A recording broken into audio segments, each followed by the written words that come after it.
G'day, folks. Talk to Brendan Rogers, leader by design, business and leadership coach, where he's used his expertise of what he's learnt at a commercial level, project and business development management, and bringing that to the forefront for individuals or organisations and how they can be leaders themselves, scale up, scale down.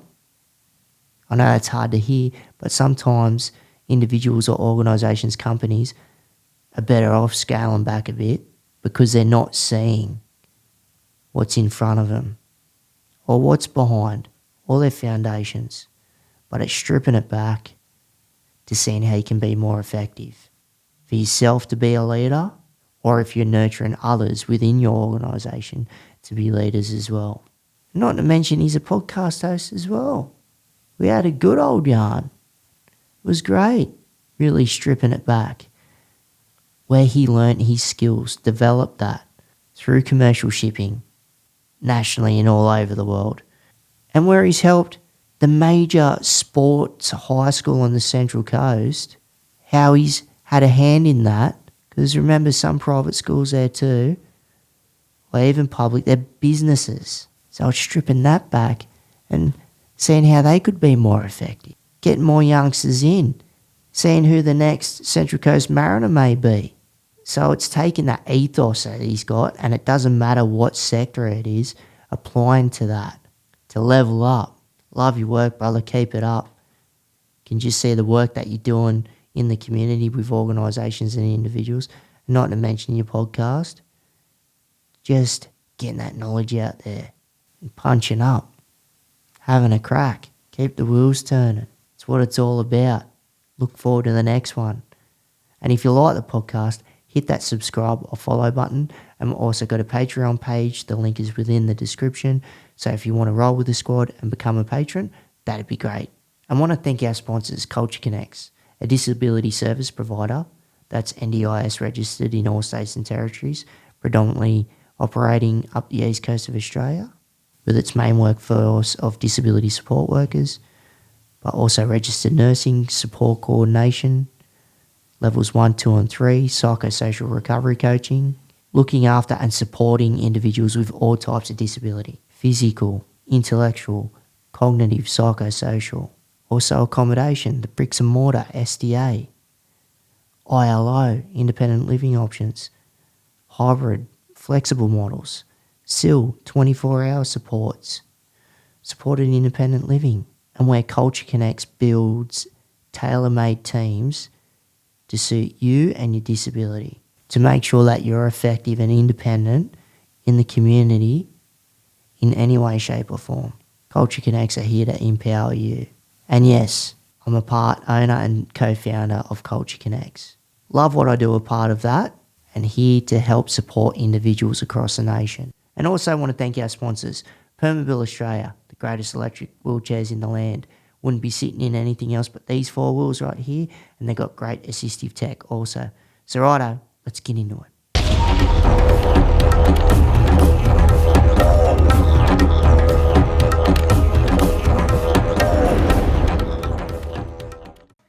Brendan Rogers, brother, thanks for coming down here for a chat with me, mate. Much appreciated. Pleasure, mate. Thanks for having me. Easy. So, before yourself leading a lot of businesses and organisations and with your consultant work and other means of growth and trajectory, business leadership, where'd your journey begin, mate? And especially leading up to where you are today. We'll just chip away at it. Well, how far do you want me to go back, mate? You know, I was in diapers in Brisbane back in 1975 or something like that it was when I was born. So I'm a Queenslander, a Brizzy boy. I think I feel like I've got to bring that up given the State of Origin series has just been done. And don't get me started, mate. Look, I thought I'd just, do that how to win friends and influence people straight away. So we've sort of got Queensland versus New South Wales on the other side. Do we need to ditch this bloke or what? Early, the shortest podcast episode you've ever done. Yeah. So look, my journey started. I'm a Queenslander, been in New South Wales and on the Central Coast since 2014. We actually moved back to Sydney in 2007. We were living in Barara, so had the opportunity to move around a little bit. And that's sort of, I guess, how it's got me to where I am today is that I started, and I always say that I started in one of the sexiest industries known to man, shipping. People leave school not just waiting to get into shipping, and that was me, obviously not. So I fell into shipping at 19 years of age. I was playing semi-professional football. I was coaching a lot of football with kids and stuff like that, and I was doing a bit of part-time work. Like football, rugby league or soccer? Soccer, yeah. The real football, mate. That's why I'd ask. And then I fell into a role. Effectively, I was looking for some full-time work. As things happen back then, this was back in 1994. There wasn't internets and Seeks and all that sort of stuff around. It was word of mouth. And my father was a small business owner, had a fairly successful meat exporting business, and he was a client of a shipping, various shipping companies. But this one shipping company was looking for an accounts payable clerk. So that in that sort of stage, whenever a low level job, let's say, something to an entry point, and that's where I started my business journey, understanding finance, accounting. I was doing a bit of business marketing / business accounting at university eventually, so that sort of pushed into that path. I never completed my degree. I actually did a bit of nursing as well. Just a bit of a mix. And anyway, I started working for a global shipping company, P&O Containers at the time. Is that like at the shipping, like say down here that... I was in the office. In the office. Was the office located near the shipping yards, like the major ones up in Brisbane? Brisbane? Not really. I mean, you were, as far as a drive, you were probably 45 minutes or so drive to the port. Yeah, because they'd be obviously outside of the CBD because Brizzy's on a river and you ain't getting shipping containers on massive ships running up down the bloody river. Absolutely. So where are they coming out of up in Brisbane? So it's Fisherman Island. So you sort of go down past Murray, which is a suburb of Brisbane, and it's sort of out near closer to the mouth of the Brisbane River. So the river winds around quite a bit. So the office was in Brisbane CBD. So I spent 3 years there in the office, and just great opportunity to learn lots and lots of different stuff about business. I was the youngest person in the office. Some would say I was probably the most keen to learn. I was just sort of, hey, this is a new environment. What can I learn? I've always loved learning, and I love the people I work with. And it was in the days where organisations weren't offshoring things to Philippines or China or India and stuff like that. So I got the opportunity to learn a lot of stuff in a state office. It was a state office for Queensland, a branch office, and then how we coordinated logistics between states and then internationally and stuff like that. Customer service skills, eventually move into customer service and learn of some of the technical side of shipping and what they call bills of lading and documentation, things that actually, the paperwork that actually makes the cargo move around the world, and banks get involved with various terms, letters of credit and stuff like that. So really solid understanding of business and how things were working, with some great mentors there as well. Old school shipping people or marketing people or customer service people that had been in the game for a long time, and I actually felt like they got energy from a young person being, not that it was just full of older people at that time. I was 19, but there was an energy around that, and a number of them knew my dad really well, my father really well. So there was that relationship. It was sort of like some of them had actually seen me grow up because dad was a client, and we might go to the Brisbane Bullets basketball game, and that the company had a box. So nice. I might have been there at 5, 6, 7 years of age, sort of yay Bullets and all that sort of stuff. And these were some of the guys I eventually worked with and got learnt from and had experiences from. So that journey took me to the UK. And I worked in the head office in London for a couple of years. Before we get the UK though, 2 seconds. That hard drive's in the A10A. Cool. I don't remember getting it out of the toolbox. Anyway. But so before you went over to the UK, so what was it like? Did you have much interaction at all, like going down to... It always interests me going down to the shipyard itself and you're dealing with the workers or dealing with the unions, or because I've heard of some stories what's happened down at Newcastle Port, and when you got the workers and the unions and all all the shit that can go down, whether it's positive, negative, in between. So had you been involved in much of the on-site stuff, or what did you sort of hear along the way that, you know, might have impacted business and slowed stuff down, or maybe fastened other things up to a certain degree?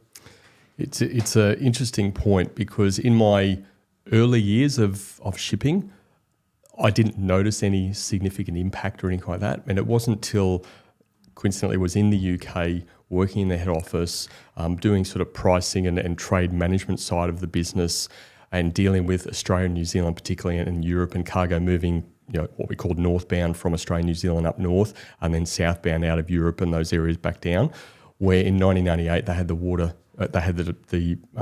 workers' dispute on the waterfront.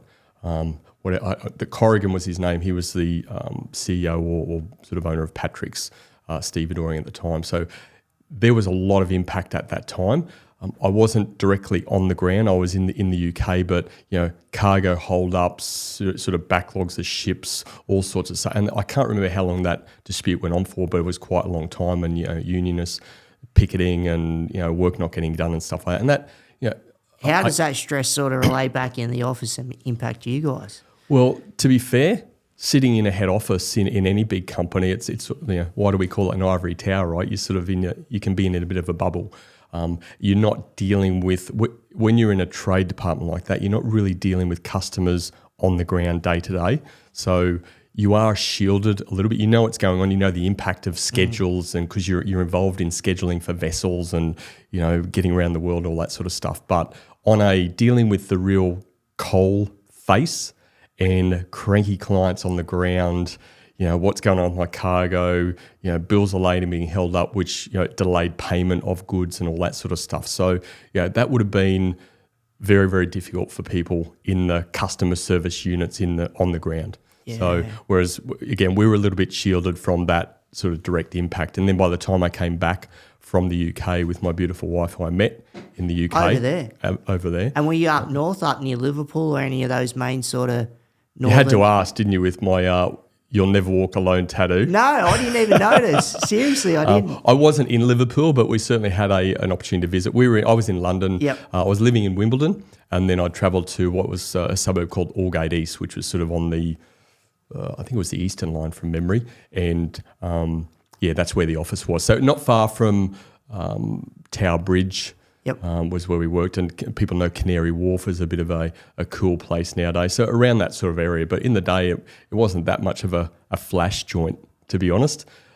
But again, the opportunity to work in a head office environment, come from a small branch office in Queensland, a lot of cargo moving there, but you're on a state level and interacting with various other state offices at times, but then going to the head office and just meeting some of these people that you held in high regard. When an email came in from this person and the CEO of the business, and I got to rub shoulders with people like that and just see how they are. Not that I was meeting with them all the time, I wasn't at that level, but when you're just in those sort of rooms and seeing how they operate and the influence of that. Unbelievable experience for at cool. That stage a 20, 22, 23-year-old.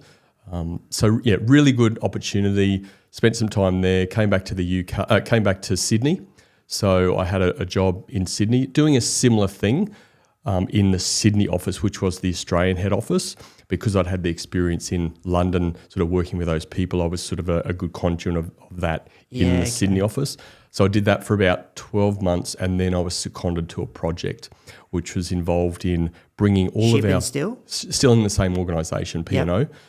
And it was basically centralising all of our operations and sort of back office and customer service functions from everywhere around Australia into Toowong in Brisbane, a suburb of Brisbane. So there were various locations sort of on the cards, but that eventually won, and through grants from the Queensland government and stuff at the time, that won out. So I was on that project team, and my role on that team was to effectively understand and write processes around the customer service, sales and marketing aspect of the Australian organisation, and put this in a way, and training and all that sort of stuff, So understanding. did you just win state tenders to do particular jobs at all, or you just got dollars and cents off the state government for whatever reason? No, it was all, again, customers moving, goods. So let's say out of Australia, there's a lot of wine that moves from, say, Australia to North America, or China. those sort of places, Yeah. right? So customers, let's say freight forwarders. So it might have been a large freight forwarder, or whatever, which might control that business. Then they were paying freight to move cargo from A to B. I'm not aware of any particular grants or state government funding or anything of that sort of stuff in the shipping space at that time. There may have been, but again, I don't have any knowledge, or didn't have any knowledge of that. So it's very much a commercial capitalist operation. So people winning business and quoting for business. You certainly tendered for business because there were some very big customers or organisations that would put out tenders to for the next 3 years to win this business, and you might win a majority share of the business, which might have meant tens of thousands of container loads of cargo going through the course of that tender. So all those things were in operation, but it was all capital private sort of industry. And would you see startups coming through as well that would sort of try and feed in, or they're all pretty large sort of commercial entities that sort of monopolised or owned certain sectors of the market? There were certainly various, all different sizes of businesses. So you got your operator that might have been just a couple of boxes every couple of months. When I say a couple of containers, a 20-foot container full of whatever every couple of, some sporting apparel or something like that. So the operators that might have been getting cargo from China because clothes were cheap or whatever, and then that retail side. So that sort of stuff definitely happened, but a lot of that sort of cargo to some extent was also controlled or managed and facilitated by the freight forwarding network. And because what freight forwarders are there to do is to some extent they're supposed, let's say, middlemen. They're experts, supposedly experts at negotiating rates and getting good deals, because rather than me... Because that would change all the time, the rates of things. Oh, absolutely. Constantly. Absolutely. So, and margins, shipping, again... Especially different countries and the trade markets and all that carry on. Yeah. And look, I've been out of shipping since 2015, so... it would have been really interesting to be in that shipping space during COVID, because vessels held up, cargo routes impacted. My understanding is freight rates increased, extensively. Yeah. And did you get mucked around talking about logistics around the way, like, and you got certain waters, whether you hear about the Houthi, Sudanese pirates, or just pirates from other nations? Pirates generally. In general, but I'm just thinking some of the main ones that you see popularised through the news, or that Tom Cruise movie where the Sudanese pirates take over the ship. So had you been involved in much of that, or just where to avoid and what to do, or just when it's trying to don't go through that channel anymore, this is where we've got to send the ships? Or was it, or whether you're doing it or hearing it from someone else in the office? Yeah. Not a lot from my side, because generally the routes I was involved in, they were fairly safe cargo routes to some extent. I mean, again, pirates, that sort of, I guess, people can, if they want to, try and attack a vessel, then they would at any time. But you generally heard a lot more of that activity happening around sort of the Malacca Straits and the Asian islands and stuff like that. That's where, there are more dangerous legs. But I wasn't involved in any of that. I mean, my side of that was, there's some interesting cargo sort of moved around, and I remember being involved in shipping some live animals, giraffe, and there's again, I have to dig right into the memory banks of it, but you got to have things like I think they like humane. Kill travels with, so a vet that, if any animal's in any danger or hurts itself or whatever when travels, you need to humanely kill the animal. And so there's all these requirements around certain certifications and stuff. Absolutely. Absolutely. So, but I think that the thing that lots of good, bad and ugly around COVID, dare I say it again, but it really bore, I think, to the average Joe and Joanne that shipping is such a key part of global trade. there's so much Huge. cargo that moves through shipping lanes throughout the world. Well, And whenever you're at a beach at Oz, it's a high percentage. You look out on the you see horizon. ships. Absolutely. They're, especially around here on the coast, and the majority of the time, where we are now and where, if it's Nora Head or, at Crackneck or whatever it may be, and, Yep. they're all banked up waiting to get up in Newcastle. Absolutely. And look, I have fond memories of that too. Like it just, when I, down to Terrigal and have a swim in the morning or something and, I see some ships out there, it's just, I really enjoyed the shipping business. It was a global business, international business. The experiences I got, the journey I had through that has allowed me to be able to, I guess I've been in business 10 years this year, so there's some sort of success. You don't just scrape away for 10 years in business. You've got to be able to do something and feed your family and all those sorts. So I've been really fortunate to do that. But if I didn't have that experience in a global industry like that, I'm not sure I could do what I do today. Yes, that's the business undertone, but also the element that, I talk about people-powered leadership, and a model I use is around the people impact system, which I've devised myself over the years. That's awesome. And it's all around people. And I've had the absolute, But best opportunity. the observations too from what you're saying, like in your home state, different states, and then overseas, coming back and then just seeing, just from all different aspects of what can work. And it's funny when you brush shoulders with different people, no matter if it's a CEO or if it's just whatever that level of operator is, and just what people can bring, but those little experiences or conversations and the tidbits that you can grab from everything and seeing what can work for you, or, what you take on board to sort of get on board to work for others, Absolutely, mate. It's again just in an international business and a global business, you get the opportunity if you choose to take it.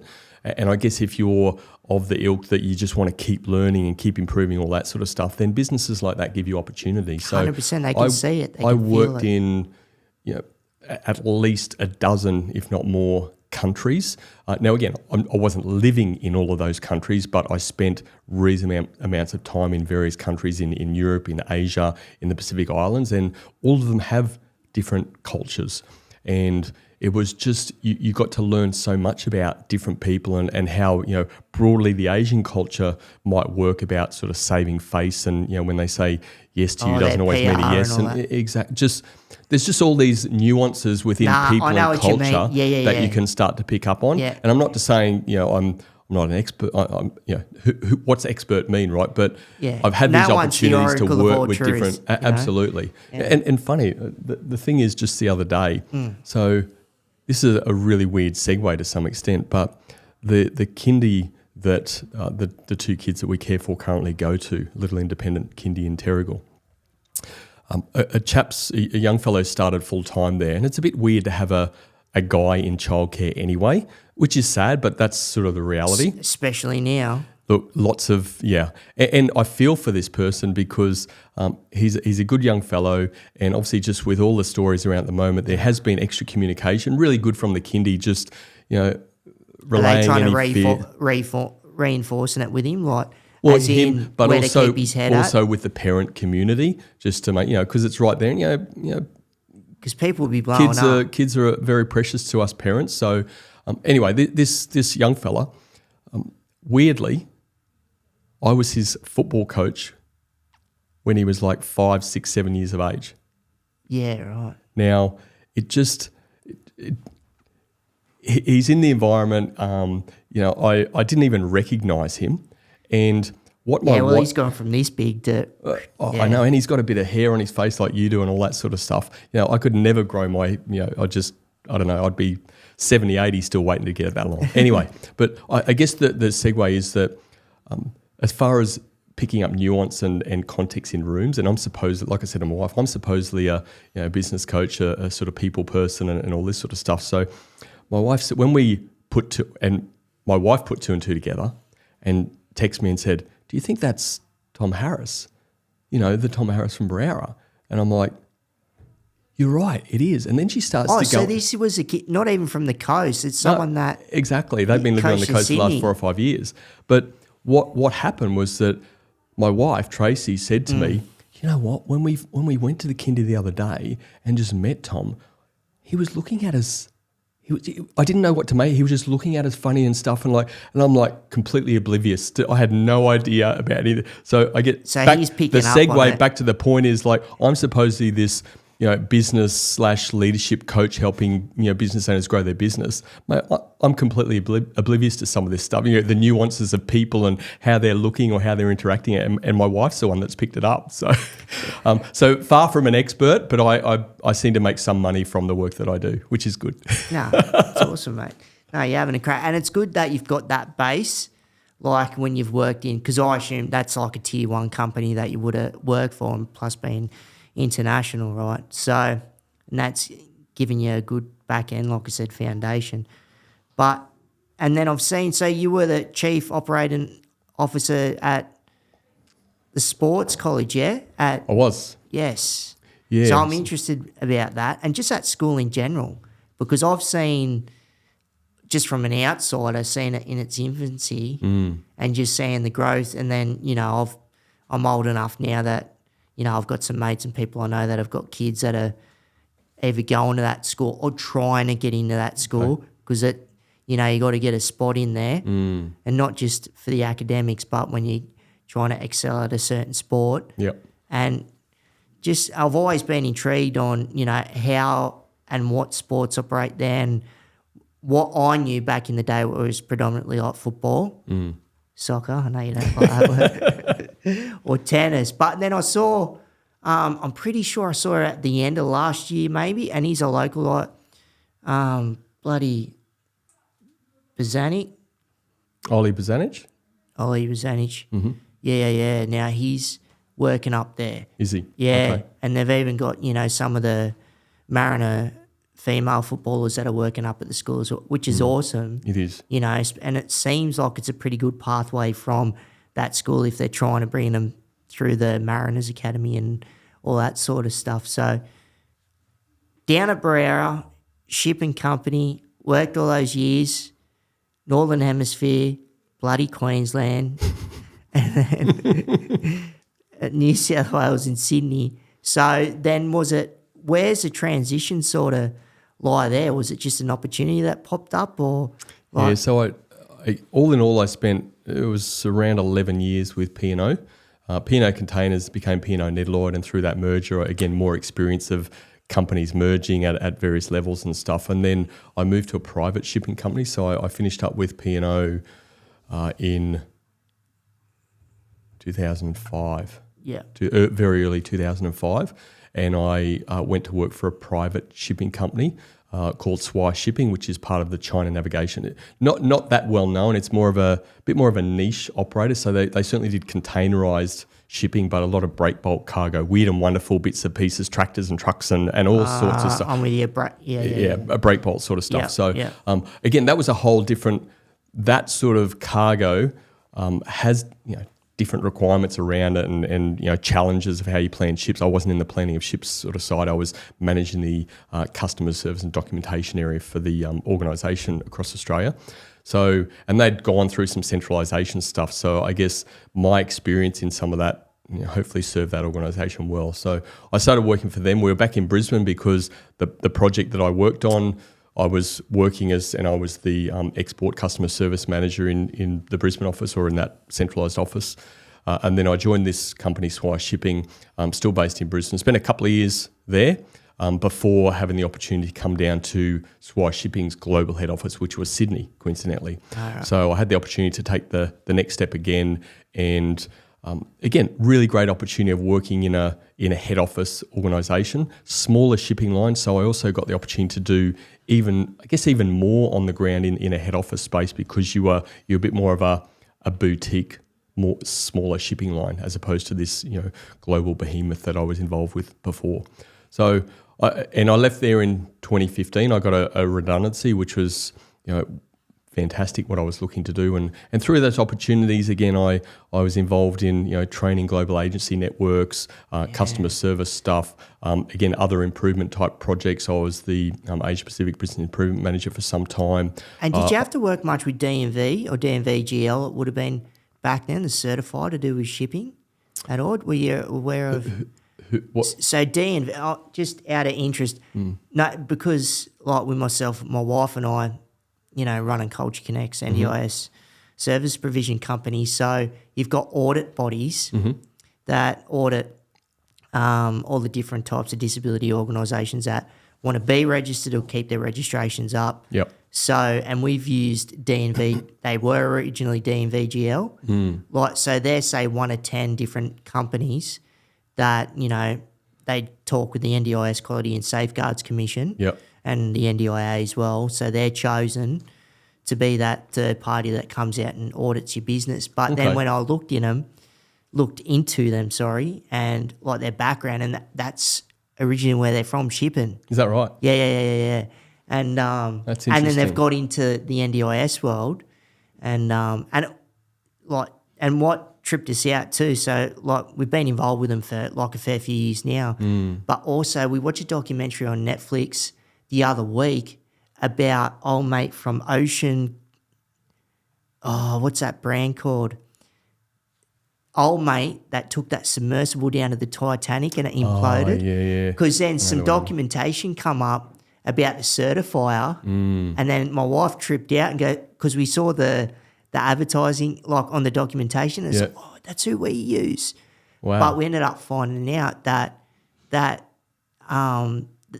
vessel that went down, they chose not to have a third party certifier at all. Because it was just dodgy what they had, because it was made out of carbon fibre. So they got ways and means around it by doing certain things of sort of doing things in the Bahamas and other countries where you didn't have to have a third-party certifier. So they tried to do it, but they pushed it away. And ultimately it led to bang. Disaster. Yeah, anyway, that's a side note. But yeah. Well, I guess the interesting thing maybe is that something else I guess had the opportunity to be involved in at a reasonable level was ISO type certification in the mid-90s. So that's what these mob uses, yeah. So, involved in some of those, I wasn't working for ISO, but again, back in the mid-90s, ISO came in and it was going to be the knight in shining armour. If you don't have ISO certification, we won't do business with you, all that sort of. Supposedly it gave you that reassurance 100%. Of a badge that you had quality and all that sort of thing. It's like in the NDIS, it's like, well, you can use us because we're certified to the 10th, 11th degree, and we need registered nurses before we even step foot through your door. Or there's unregistered providers, and look, there are some good ones out there, but it's a lot more cowboyish in the world of unregistered disability service provision. But I won't go into that. That's a whole nother podcast on its own. Well, I mean, the flavour I think is the same in that there's cowboys in any industry, absolutely. And I'm not against certification type organisations and global certifications and stuff like that. I think what it's bred over time, and with myself having a very solid background in business improvement type activities, that they breed a compliance culture to some extent, but it's almost like a in the moment or at the time compliance.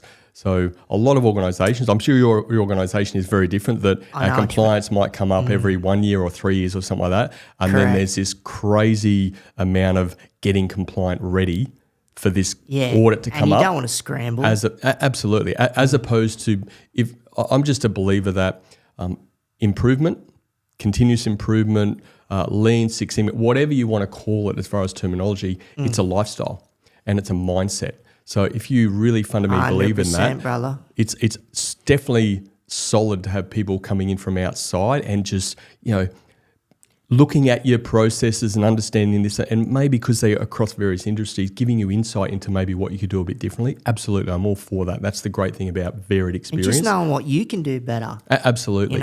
But unfortunately, the reality in most organisations, in most industries that I've come across, that it's a tick box exercise, and it's often the process driving things as opposed to the people then driving the best process. And to me, that's a real fundamental shift, that if people can be more people orientated and how do we get the best out of the people and therefore make sure we're driving the process in the best way, then you just get better outcomes. You get better customer touch point outcomes, customer journey outcomes.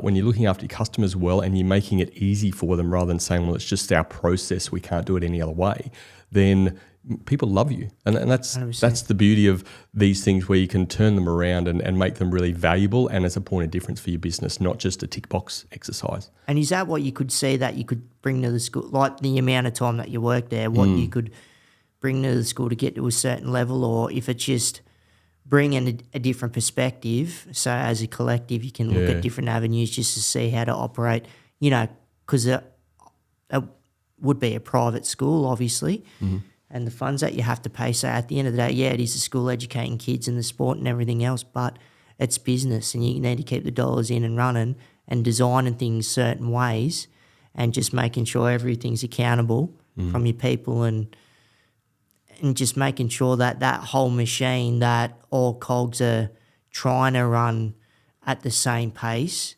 So what did that look like? Mate, it was, put it this way, the school from the outside, it looked probably better than what the inside looked by a long shot. And that's not to knock anyone. It's what you've got to remember is that business owners, and yes, it's schools are government funded. That's how they work. But it's still, you still need to have an entrepreneurial mindset if you're going to start a venture like that. And the founder certainly does have that mindset.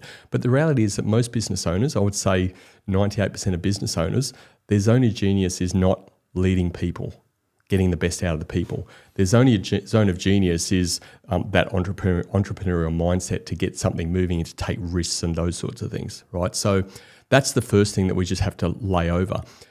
I'd done a lot, the sort of person I am, and your producer Mark knows me pretty well. We've worked together for a long time. That I'm always just about giving. I'm a big believer in the go-giver philosophy and just adding value where you can. Not because I'm sitting here expecting reciprocation, something to return in my favour, but just the more we give, then we're open to receiving. It's amazing what comes back to you. So this was a startup school in 2013. My son was he was in the very first cohort, so an original school person it was 74 or 76 students, something like that started on day one. He was one of those.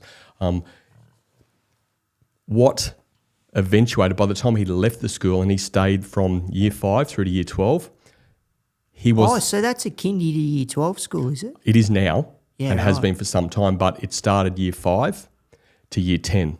Then it went 5 to 11 and then 5 to 12 and then I went 3 through to 12. So don't quote me on exactly, but it was a stage process.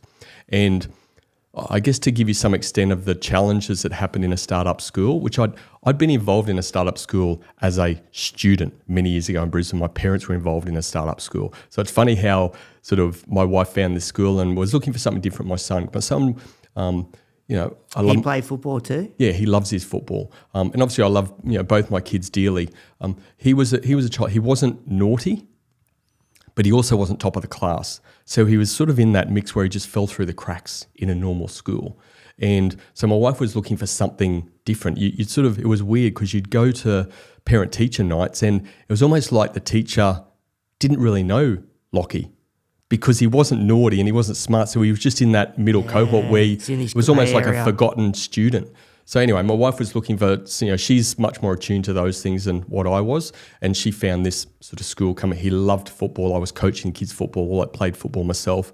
And so it just ticks some boxes and small class groups, all that sort of stuff. So in saying all that, I'd done through that journey of just being a parent and a founding parent, having a student at the school, helping them along the way, got them involved with Barrow Football Club because they couldn't be involved in Central Coast football for whatever reason. So we got them involved in the Northern Suburbs Football Association. I was heavily involved in making all that happen so they could put teams into the local comp and have the kids play and all. So all this stuff I helped create in the background just because I wanted to. And I love football and I love the what this school was trying to offer.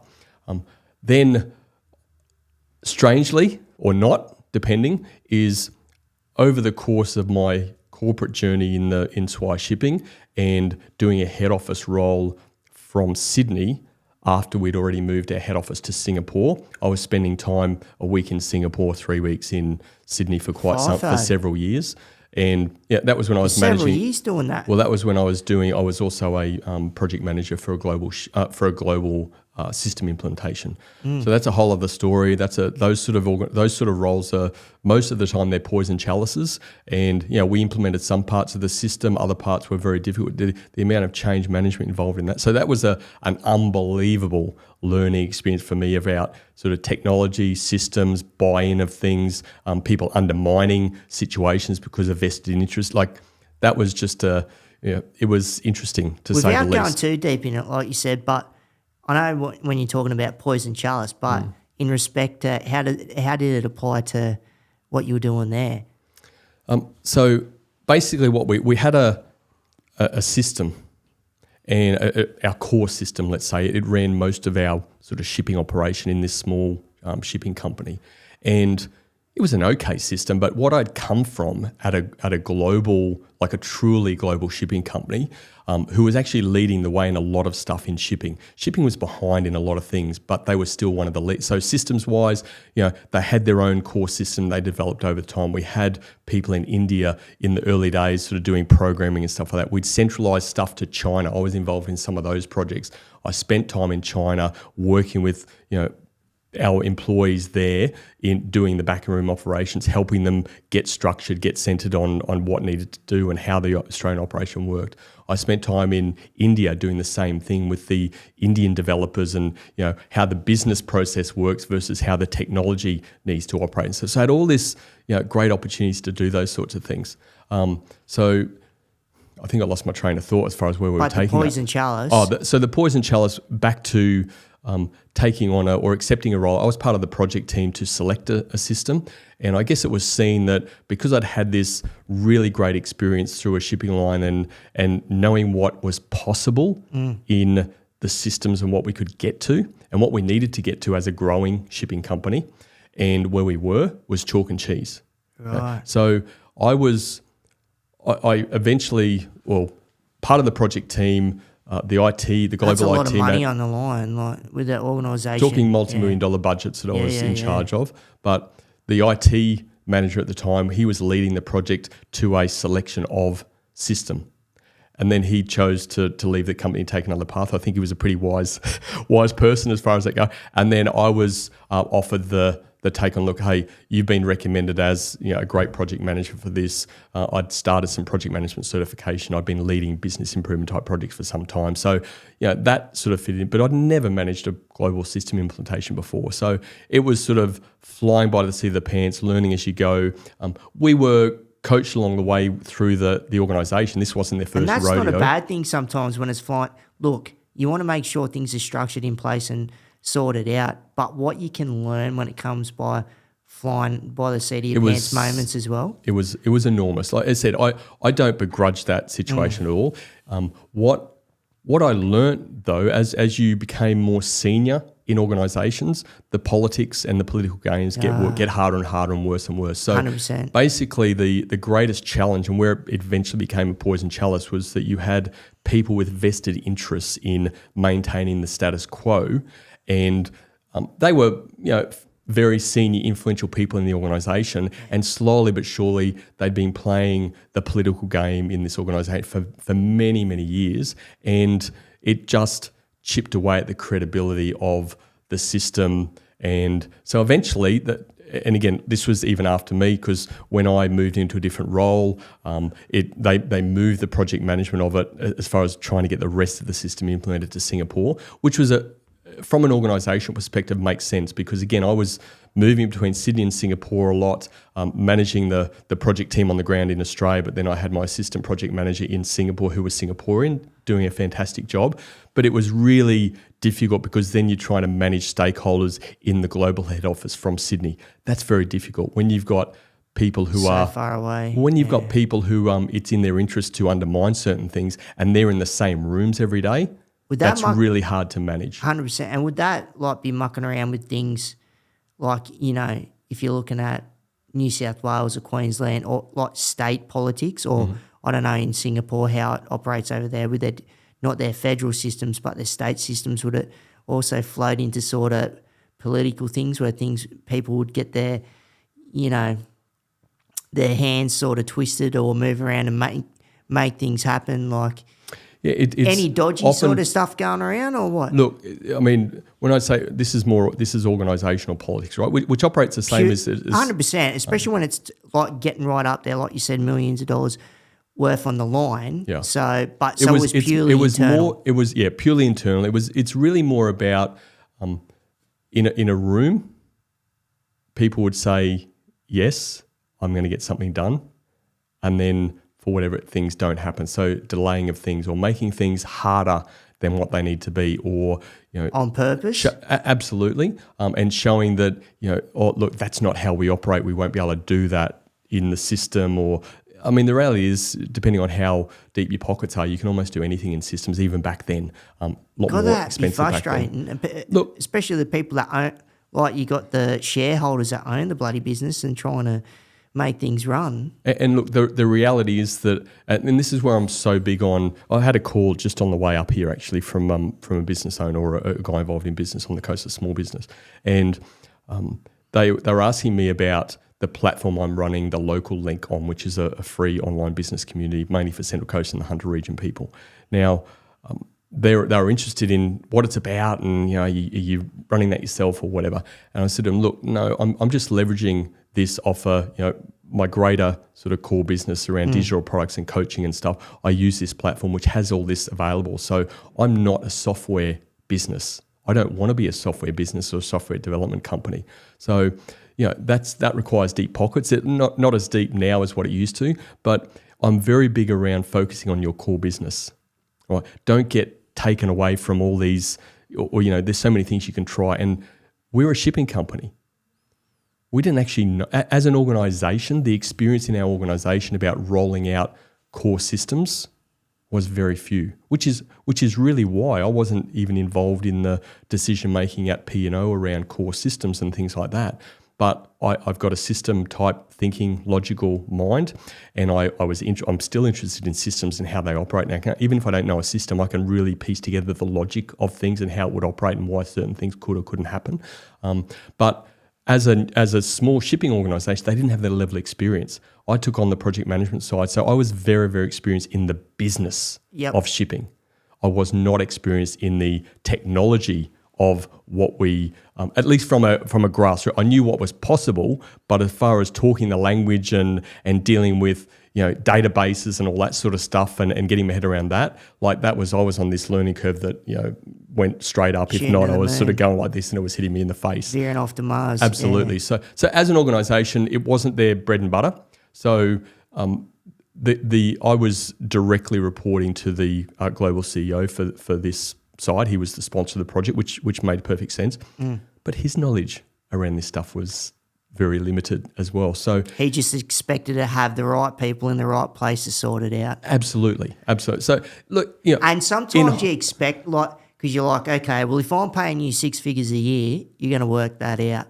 Absolutely. That ain't always the case. And I really enjoyed the challenges of that, but it's like anything, right? And mentorship, right? If you've got deadlines too, and people are trying to school up on new systems, and you've got your expertise in this, and then you got this other mob that have got the tech side of things, and you're trying to make things merging together. It can be tricky, especially when you've got shareholders over the top of your head, Absolutely. Looking at the clock, looking at the calendar, and having these quarterly meetings going, what's going on? Absolutely. Yeah. Look, it was unbelievable from a learning perspective. And I say poison joke because systems generally, it's the go-to for any business nowadays, and particularly in small business. Because you're working out the logical sense behind things. So you're, I'm just assuming this, but you're going to be one of the first to see really what isn't working, especially when you're getting in that PM role. Yeah. And you're like, shit, this is way behind than what I thought it was. Well, there's no truer statement around systems and the devil's in the detail. So from a marketing perspective around systems, that the salespeople can give you this great spiel about how the system works perfectly and stuff like that. But the greatest challenge around systems is not the system itself, it's the business process around how you use the system moving forward. Because if you've been used to following a certain way for so long, and then the system just can still do it, and 99% of the time does it more efficiently, but you're then, if the business process is not evolving and the people around that are not getting the training and the change side of things, then they're trying to jam that circle piece into the square hole. Falling behind. Absolutely. Bottlenecking. So just so many challenges in that space. But again, as far as my own growth, development, learning, hate for politics around organisational politics and those sorts of things, that's where a lot of it bred from, because there was just so much undermining in an organisation, so many great people. Yeah, and I was very fortunate to have some fantastic people on the project team. But as a small project team, having some based in Sydney, but some based in Singapore, and then working through the organisational politics of stuff, which I was just not skilled at all. Yep. It's not a game that I ever wanted to play, or a game that I saw myself even needing to play. I thought, well, if I just do the right thing by people, people will see that and we'll just get by. And the reality is that's pretty naive, to be honest. Yeah. So I was pretty naive. Look, I was still, I was a parent, I was a father, I was a husband, all those sorts. So as far as world, I was still evolving and developing. But as far as organisational politics, I was super naive. Yeah. But even learning that and getting out of that, if you want to call it a shit show or whatever you want to call it, but taking that experience going to the school, was it a bit easier to implement sort of what you thought was necessary? Absolutely. It was, look, the school just needed somebody with my operational nous, let's say. Again, the founder, entrepreneurial spirit sort of guy, shiny new object sort of guy, chasing the next thing and whatever. But there's not anything that he wouldn't do, which was a huge advantage for him. Like, he was prepared to take risks and stuff like that. But really I consulted to them for about 10 to 12 months. So they were actually my first major client when I moved into the consultancy space in 2015 when I got the redundancy through corporate. Again, off the back of relationships, right? I'd done a lot of stuff in the background for the founder and the organisation and all that. And those, some of those people are still friends today. But through that, then, I contacted people on network and said, hey, this is what's happening. And he was like, hey, you're excellent. I want good people working for me. And I don't say that sort of egotistically, but I always prided myself on, continue to develop my skills, being good at what I did, but continue to learn, and also knowing that, hey, there's always so much more to take on. It doesn't stop. And I loved what the school stood for and what they were doing. So, look, I learned things I had to manage the buses. I had to manage and this, I had a team and was building a team to start to get all these things in place as the chief operating officer, down to the IT system. So again, all of the things, even the cafe, managing the chef, doing all the food in the cafe. So I had, reasonable people in the right things, but the organisation as a whole, schools are, I tell you, they are messy places. Kids. Well, I hear from up there. Times 300, 400, 500, there's just can be stuff happening every single day. Yeah, because a couple of doors up, we've got Education New South Wales, and I talked to some of the mob in there. And you got Little Miracles up there too, so you got the little ones. And But how each school has its own budget and what's required within it and what you can and can't have, and the restraints on things, and, and that, and I'm not too sure how it works in the private school system, but...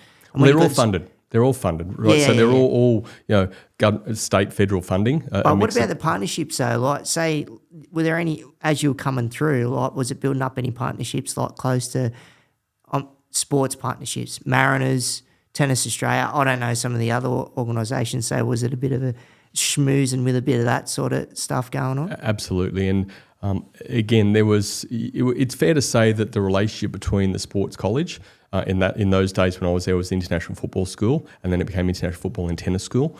And then I don't even know how many sports they've got now. They've got a ton of sports, which is fantastic. So many great opportunities for kids on the Central Coast or within vicinity in the catchment to come into. And they've got a fantastic network of buses that are picking kids up from Newcastle and all areas of the the catchment nowadays. But you've I forgot what you said.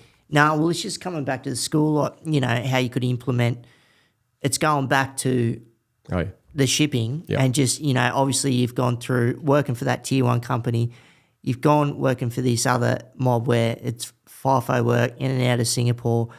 You've got organisation, internal politics and the carry on with that, and how that people have got their own agendas, and it sucks. That happens anywhere. It doesn't matter if it's small teams, large teams. Like you see it everywhere. You do. And whether it's private or public entities, and where you'd see it a lot, even within school systems as well. So let's so you were doing so. Give us a light bulb moment though. So going into whether it's through the school or even after that. Mm-hmm. So what was the real light bulb moment with you, and just thinking, I've learnt all this working for these national and international organisations, and where you can see yourself, where you want to implement leadership within an organisation, and where you want to scope that out, flesh it out, and make something run better from the coalface in the engine room, because in that, if you get all that sorted out, then wherever that's within its close radius or out in the community, however far reach that organisation's got, like, the internal structure, you want to work on that before it starts spreading out, and as in growing as an organisation. So where were your thoughts when you're like, I can really start to implement change in organisations with your leadership programs? Yeah, has been a fair amount of reflection in relation to that, and what it really came back to ultimately was my dad was a small business owner and a meat exporter, had his own business for many, many years, did very, very well, but also had his own mental health challenge, the pressures of business and the pressures of partnerships, those sorts of things. Business is, having your own business is hard work. It's not for the faint-hearted. So I saw that. I didn't realise it at the time. I wasn't sitting there as a teenager and young adult thinking, I'm seeing all this or that. I was in my own world to some extent. But that's where the fundamentals for me came back to, is like I saw things, I saw the successes, I saw the challenges, both from a financial and a physical mental health perspective. And then through that journey of organisations and global shipping and opportunity, it was about 2012 when I started to feel like I was growing out of love with global organisations or corporate organisations. And so I started that journey of seeking outside, what's outside of this bubble that I've been in for 20 years or so. Came across networking groups. So, the networking we did in shipping was like, some customers come out, have a few beers and stuff, but their business was happening. You didn't need to sort of drum anything. Your paycheck had still come in whether you talk business or not, all that sort of stuff. So, that was the evolution. And then from that point, 2012 through to 2015, I knew that redundancy would happen. Because like I said, I'd been doing a head office role by that time, I think for about a year and a half from Sydney. You can feel when it's coming on. Yeah. I just know I've had to make people redundant. I know how organisations like that work. I knew that, paying me some silly salary in Sydney and being on a package, you could get that. Maybe not the business sort of nous and stuff that I think I have, but you could still get a lot more for your buck in Sydney. You could probably buy 3 or 4 Singaporeans for what I was getting in Sydney. So that was just a matter of time. That was the reality. So I took that for what it was worth. I learned, continued to learn, to continue to evolve, but also to be more deliberate about outside of the organisation, what I do, what I did, who I hang around with, what mentorship I sought and stuff like that. And then from there, that was I just had this mindset because of the people I was hanging around, coaches, consultants, people in business, small business owners, started to reflect back on my parents' journey and how that worked and operated. And were they your inspiration, or were there other people apart from that, like books you were reading or anything like that, that sort of are giving you that, taking the gears up a few notches, or what? For me, I'm very fortunate that my parents have always been an inspiration for me. I've had a great upbringing. That's awesome. The connection amongst myself and my parents really strong. Our family's not without our challenges. My sister's a bit more estranged with some mental health challenges. My brother's there. He sort of comes in and out. He's a copper and a great guy and a good family man and stuff like that. But probably has, as he's got his own family and stuff, and he's interacted a little bit less with with not from any other, just it is what it is. So, not sitting here saying, we're the perfect family by any stretch, but I've had a great upbringing, great opportunities, and mum and dad, invested in our education and stuff, those sorts of things. And, they're both working at different times and just making sure we get stuff. So that to me has always been inspirational, and I'm a big believer that that's where your DNA comes from, right? That's where you start to see things, good, bad, and ugly, and you evolve through that. And then through that journey of eventually moving out of corporate, there's been great people along the way at the journey that I still see today as mentors and what they taught me. And looking back, even football coaches in my day that I look back and they just, all of these bits of the journey of life have just helped me along that way. 100%. So it's a combination of all that, but the parenting side of things is the absolutely fun. That's the starting point. It's probably why, again, my wife's made me so passionate about the foster caring side. There's so much opportunity to try and do good in that space because not all kids have that sort of upbringing and whatever. So a lot of kids out there that need help, for sure. Look, that's the reality. So from there, that few-year journey, whilst I'm still earning a good wage and not having the pressure of how do I drum up my own business, and then having the privilege of somebody trusting in me and wanting me in their organisation, I consulted there for a period of time, and then the opportunity was to work for them full-time. They definitely needed the help, and I was so invested in that school, in the business, and my son being there, I thought, I need to try and help. What can I do to make this stuff better? Yep. And I think it's fair to say, again, in hindsight, that I did reach a level of burnout. Now, I never felt it at the time, but it's good to admit that, man. It's not easy for everyone to bring that up, because especially if you're consulting and running high for an organisation and they're only starting, and whether you realise you're burning out or someone has to tell you about it because they can see X, Y, and Z on you. So. Look, there were. Yeah, again, easy in hindsight to look back and reflect, and there was an element of burnout without a doubt, because even some of the decisions I was making around some of our suppliers and some of the way I'd work with them, because we were, as a school, we were in some pretty bad deals. Basically, why? Because generally the founder was the pressure of that stuff. Well, I was now head of operations, so I was there to clean up a fair bit of the mess that had been created and to create some structure and stuff so that we could deliver great outcomes for students at the end of the day and what parents were expecting. That school's turned over a lot of children over time. What I was leading to a little bit earlier is, so my son, when he finished in year 12, was one of 2 children that had been there since day one out of the 76 that started. Wow. And that turnover was multiplied many, many times again, because at one stage there was 350 kids. There's a lot more than that now. But imagine being a business and having to find new customers repeatedly every term because you had so many leaving each term. It was a madhouse. Much better position now. Again, I haven't been involved in the school for a long time, but just the programs at the start weren't 100%.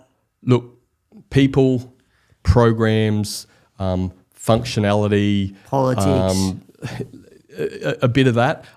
Look, culture is a reflection of leadership, and I think I was also burnt out from the fact that there was a lot of babysitting from my perspective and what I was trying to do with the founder of the organisation. Did you feel the extra pressure having your young bloke there too? Or? Absolutely. Yeah. It's the main reason why I felt I needed to do something, because I'd seen the dirty laundry now.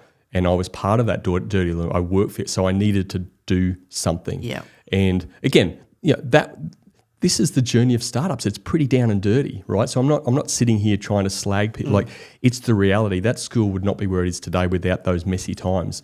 But I guess the harsh 100%. reality is that my son's education was impacted because the stuff that wasn't being done behind the scenes in that school, probably in that first, 4, 5, 6, pretty much his tenure was challenging for him, and we saw his education really diminish. His football was great. He loved his football, but the reality is that most people don't make it in the professional football or professional sporting scene.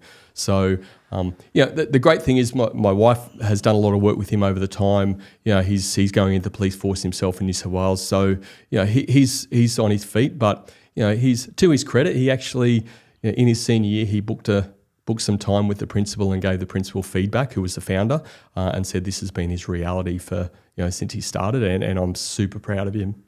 That's for doing good that. though, like giving the honest feedback to the principal. Absolutely. And hopefully they sat back and really reflected on what was said. So especially from a youngster in the moment, no. Yeah. He came out absolutely in tears because he felt like he wasn't heard. Yeah, because it'd be like almost like, what do you know? You're 17 years old. Get out. Be a lot of that. And what I've learned over time is that, and particularly in the situation, where, like, these kids can be in traumatic situations, but you learn so much from children and through the lens of children and what they're seeing, and just even how they ask questions. Geez, it can be frustrating as hell sometimes, but they are so black and white. They just ask questions based on what they see, and they make you see various things that you just would not have seen before. So it's either questions or what they say, because if he's coming out in tears and not being heard, and it's all, and like you said, there was only 2 kids. It's like what was going on back then. They're talking to other kids. Oh, what's it like going to that school? I want to get a start, and it's like, yeah, it might be good for football for X, Y, and Z, but if it's coming for academics, like it's different. And this is obviously going back then, because now you said it's running better, which is great. And like any business, it's going to be a rocky road at the start. Absolutely. Flying by the seat of the pants, carry on, and then it's, you're slowly putting it together, and then, absolutely. Then hopefully you got that stealth bomber that's killing it, Yeah. And they, again, from what I know, certainly from an outsider looking in now, they're doing fantastic things. We started talking about the partnership side of things. So that rocky road with the Mariners has been on and off for many years, but at least from an outsider looking in, and I know I still talk to some of the coaching staff and teachers at the school. I have played football with some of those guys, and I know some that are outside in the Mariners setup. So there is a bit more of a healthier relationship there and working together, which is super positive for the coast, because you've got a school, at least from a football perspective, you've got a school that is has a big focus on football and various other sports now. But to have that sort of feeder club, that's so important for the Mariners, particularly when the Mariners are a club where they're not flush with funds. There's not a lot of money in their club as a whole compared to some of the other A-League clubs are tough anyway. The market in Australia for that, football's a high participation sport, but doesn't mean there's a heap of money and all sorts of sponsorships coming from that side. Are you seeing growth though up here, like with the Mariners in general? Like, I know there's overseas investors. I'm not close enough to. I don't know. No anymore. I don't know. Yeah. So, but the reality is, there is this. I wouldn't call it a pathway. I think that's sort of marketing for parents to think, well, you can go there and you get a easier pathway in the Mariners. That's just rubbish, like any of these things. But it's great that they have a close relationship. It's great for football on the coast. It's great for young kids on the coast. It's great for the Mariners if you can, be feeding young people into that and their academy programs and all that sort of stuff. That's just great for sport in general. But even if it's the coaches that talk to each other. Absolutely. Because if they're like, oh yeah, we've got one young gun, whether male or female, and it's worth having a look at, because they're going to hopefully be black and white about that kid that may be a prospect. Yep. And, because you do see some of these young kids from the coast that are when they get in the academy, that are going pretty well. And I know there's some youngsters at the moment now that are absolutely going great guns, Yeah, absolutely, mate. I love seeing that, because, again, fundamentally, I'm a coach. I was a football coach. I've trained and coached a lot of people before I was a coach in my own business, and that's what I do. And I just get energy. I get enthusiasm from that. If I can help somebody, just even if it's moving from point A to A point 1, that's progress. That's improvement, and I love that. I live that for myself. If I can help others do that every day of my life, then I'm in a happy place. 100%. I'm the same too. You don't have to give 100% every day, but if you can move the needle just a little bit, whether it's 10%, 15, 25, it's something, and it's better than nothing. Absolutely. As long as you can just chip away and continue the development, that's important. But what have you seen up here on the Central Coast, like from maybe what you've seen before 2015 or 2012 or whenever it was that you come up here, to where fast forward 2025, so you're looking at over a decade. So what does that look like to you now with just general growth and development on the Central Coast? And I know COVID was a pain in the ass, and that's hit everybody, not just on the coast, Australia, but around the world. and, seeing the ebbs and flows of that. So where do you see the coast now, and are we in a good spot for continuous growth and trajectory? I like to think so. I think we're on some sort of path. I guess in a nutshell, the thing that's changed is that it's a hell of a lot bloody busier on the coast now than what it was when we came in. And we used to, living in Barara, we used to come to Erina Fair on a weekend to do some of our shopping at times because it was just quieter than going into Hornsby and, just the madhouse that can be sometimes. And it doesn't take you that long from Barara. It doesn't. No, kilometres is a bit further, but as far you're on the F3 or the M1, whatever you want to call it, but you get there pretty quickly. Yeah, so under an hour. Look, there was a bit of strategic move to the centre. My wife would have had us on the Central Coast from day one when we moved from Brisbane back to Sydney for my role opportunity. Because is she more from a smaller town in England where she's from? Or? She is actually, yeah. She's from Devon, which is in southwest England. So Exeter's sort of the main town in Devon. That's on the water, isn't it? Not quite, but you're not too far from the water down that part. Yeah. It's at Southampton, Portsmouth, or sort of around there. Towards as you keep going down, well, it's Wales towards that way, or no? It is, but down in the what is it, Land's End that goes sort of down this and right to the end of the point of England there. Right. Well, Devon's that's Cornwall, and Devon's right next to it. Yeah, so you're not too that far. Makes, yeah. Beautiful part of England, absolutely gorgeous. So many great parts of England anyway, but yeah, just very scenic, very beautiful. So she's from a small town there. She's a real strong thinker and wanderer, and she loves researching stuff. So looking at house prices and opportunity, and we're dabbling in a little bit of investing around that time, and so she just saw it as a really great family opportunity, but also as an investment opportunity. And God, I wish I listened to her. But the reality was that I was not in the headspace to be travelling from the Central Coast to Sydney every day. I couldn't do it. An hour was the max. Then was, it takes a lot, mate. I was doing 15 years, bloody 2 hours each way. Mate, you are a much better man than me because I couldn't even last 12 months. So thankfully, when we moved up to the coast in October 2014, when we settled and moved into our place, I was redundant by August 2015. And I didn't go in every day. It wasn't that there was a formal working from home policy, but I would make concerted efforts to make sure I worked from home. I would make up whatever I needed to make up to get a day or two at home. And I think that didn't sort of help the organisations, sort of move it. But again, in my eyes, headspace-wise too, like with the less travel, you got time to burn and you can listen to a whole bunch of music and a million podcasts, but still it's the time you get back, whether it's putting into work, family life, going to the gym, whatever you want to do, which can balance out things mentally a little bit more. But what I noticed too, I just got sick at driving on the M1. Not me personally now, I was in the back, but and caught trains a lot too. But just the amount of, after you stop doing it for ages, the amount of cowboys that notice that are on the road, and when it's raining, it's like, hey, we all want to get home in one piece. It's a dangerous place between sort of 3 and 5, I'll tell you, the M1 in the afternoon, and between about 5 and 7 in the morning. Yeah, big time. It's crazy. People in and out. But so look, where part of the move, I think strategically, was for the Central Coast that you're between two big. Central Coast was growing, but you're between two big areas. You got Newcastle as the largest regional city in Australia, and you got Sydney, which is not the capital city, but it's the biggest city in Australia.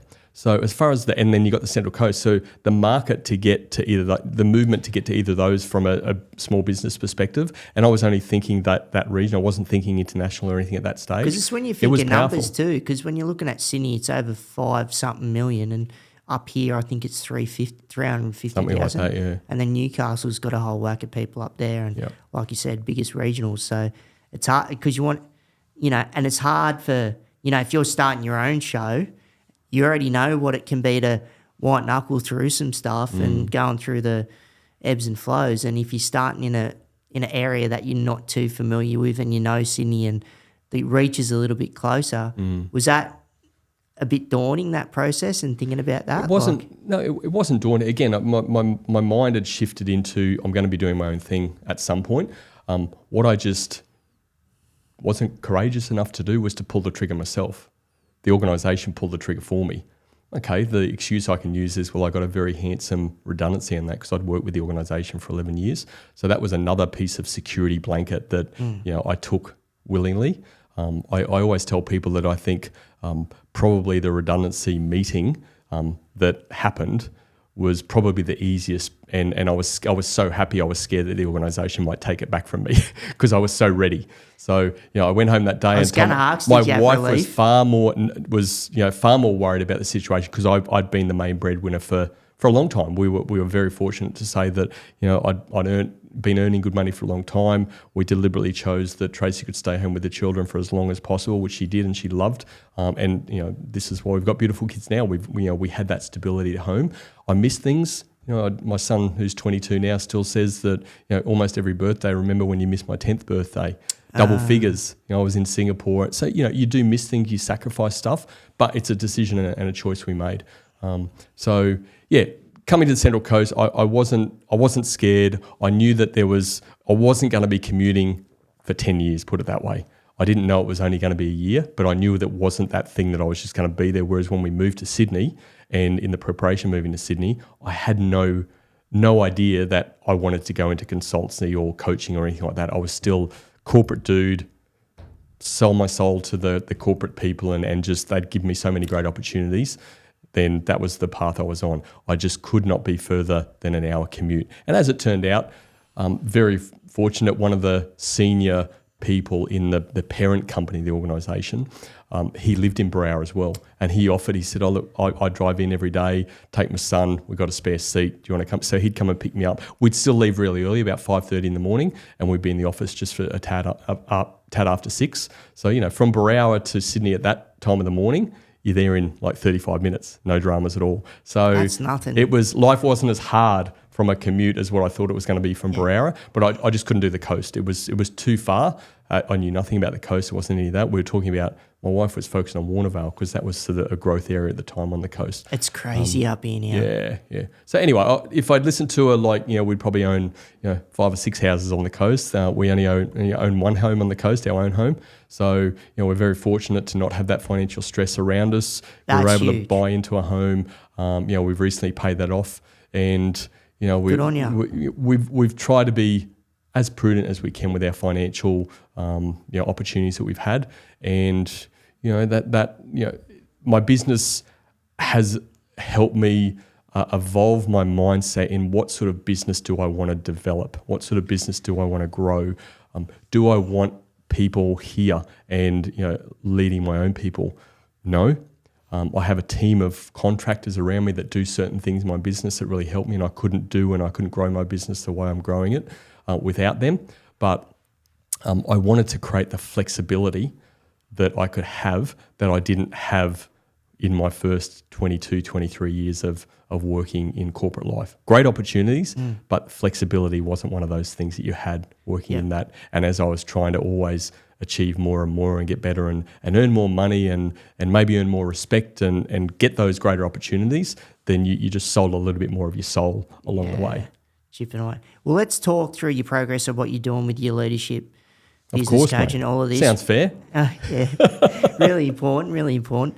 So say you cruise in, well, let's paint that picture and then you can look at, without giving too much bloody juice away because it is your core business and, what you got to do to, and really it's not. Mate, the reality is the way I look at these things, it doesn't matter. There's like in the world we've lived in for a long time, and even on steroids now with AI, anything I know is out there, right? I just have my own lens that I look at certain things. I just trying to respect putting that across because it's like, I understand, mate. Yeah, so if you got a company, whether it's small, medium, and they're going from, high 6-figure to, 7-figure turnaround and feeling a bit stagnant, whether it's the CEO, the directors themselves or, the team, whatever that looks like. So Brendan cruises in, you cruise in and then you try and implement your knowledge and what you've seen, what you've done. So what does that look like when you're trying to strip away?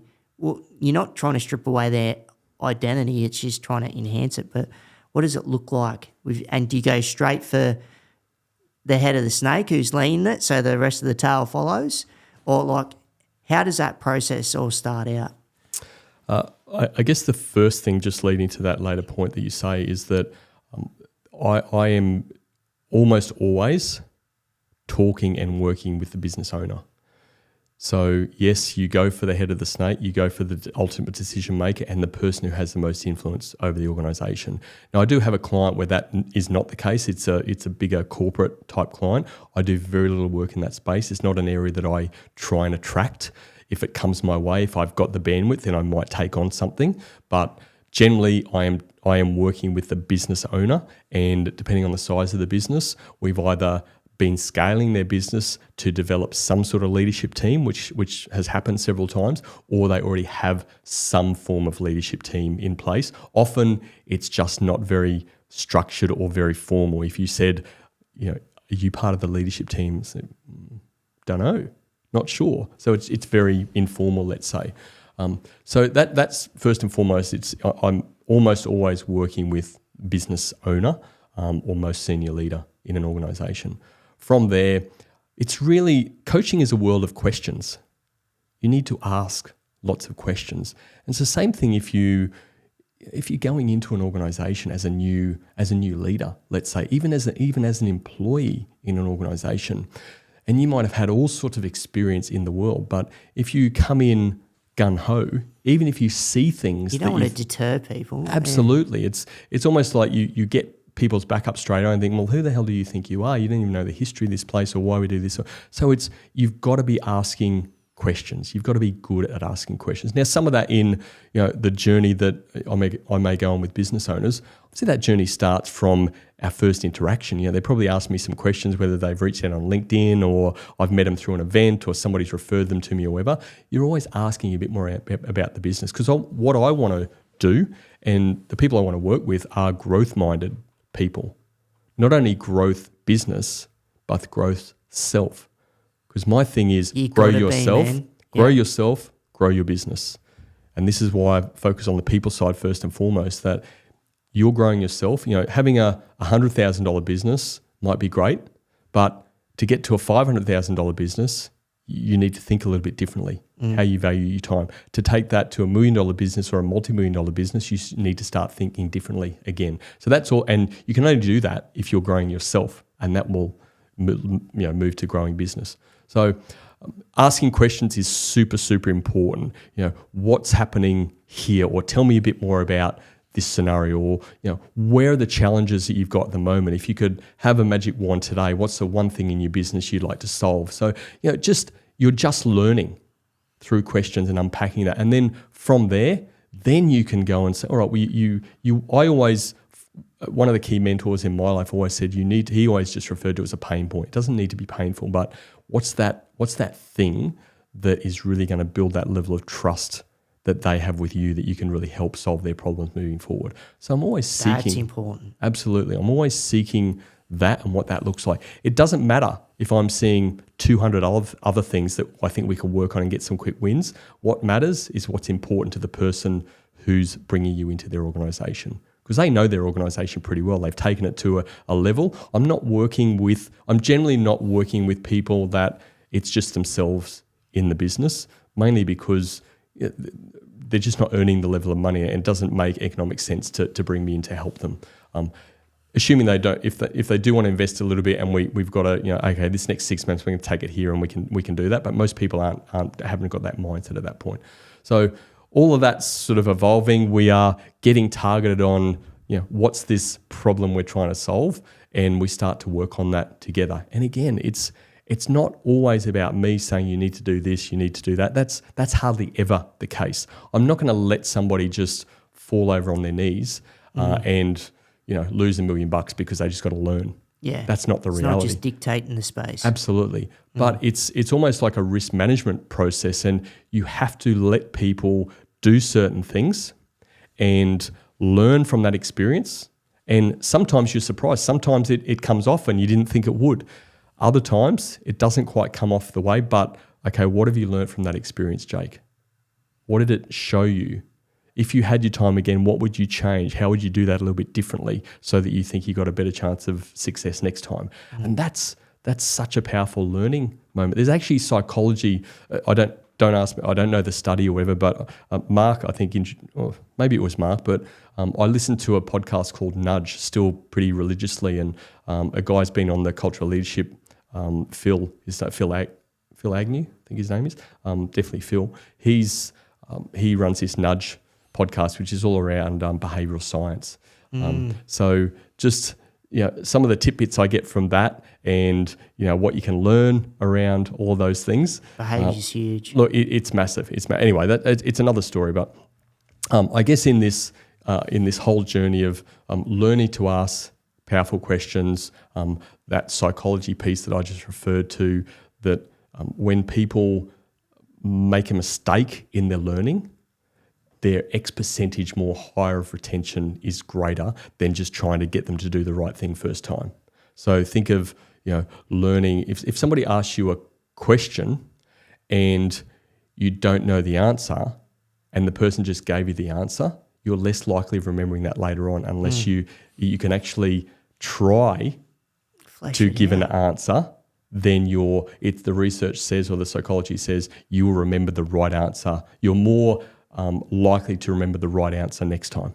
Okay. So, and to me, that's so powerful in the coaching environment. So you're guiding them, you're directing them. Very, very infrequently am I telling someone, this is what you need to do.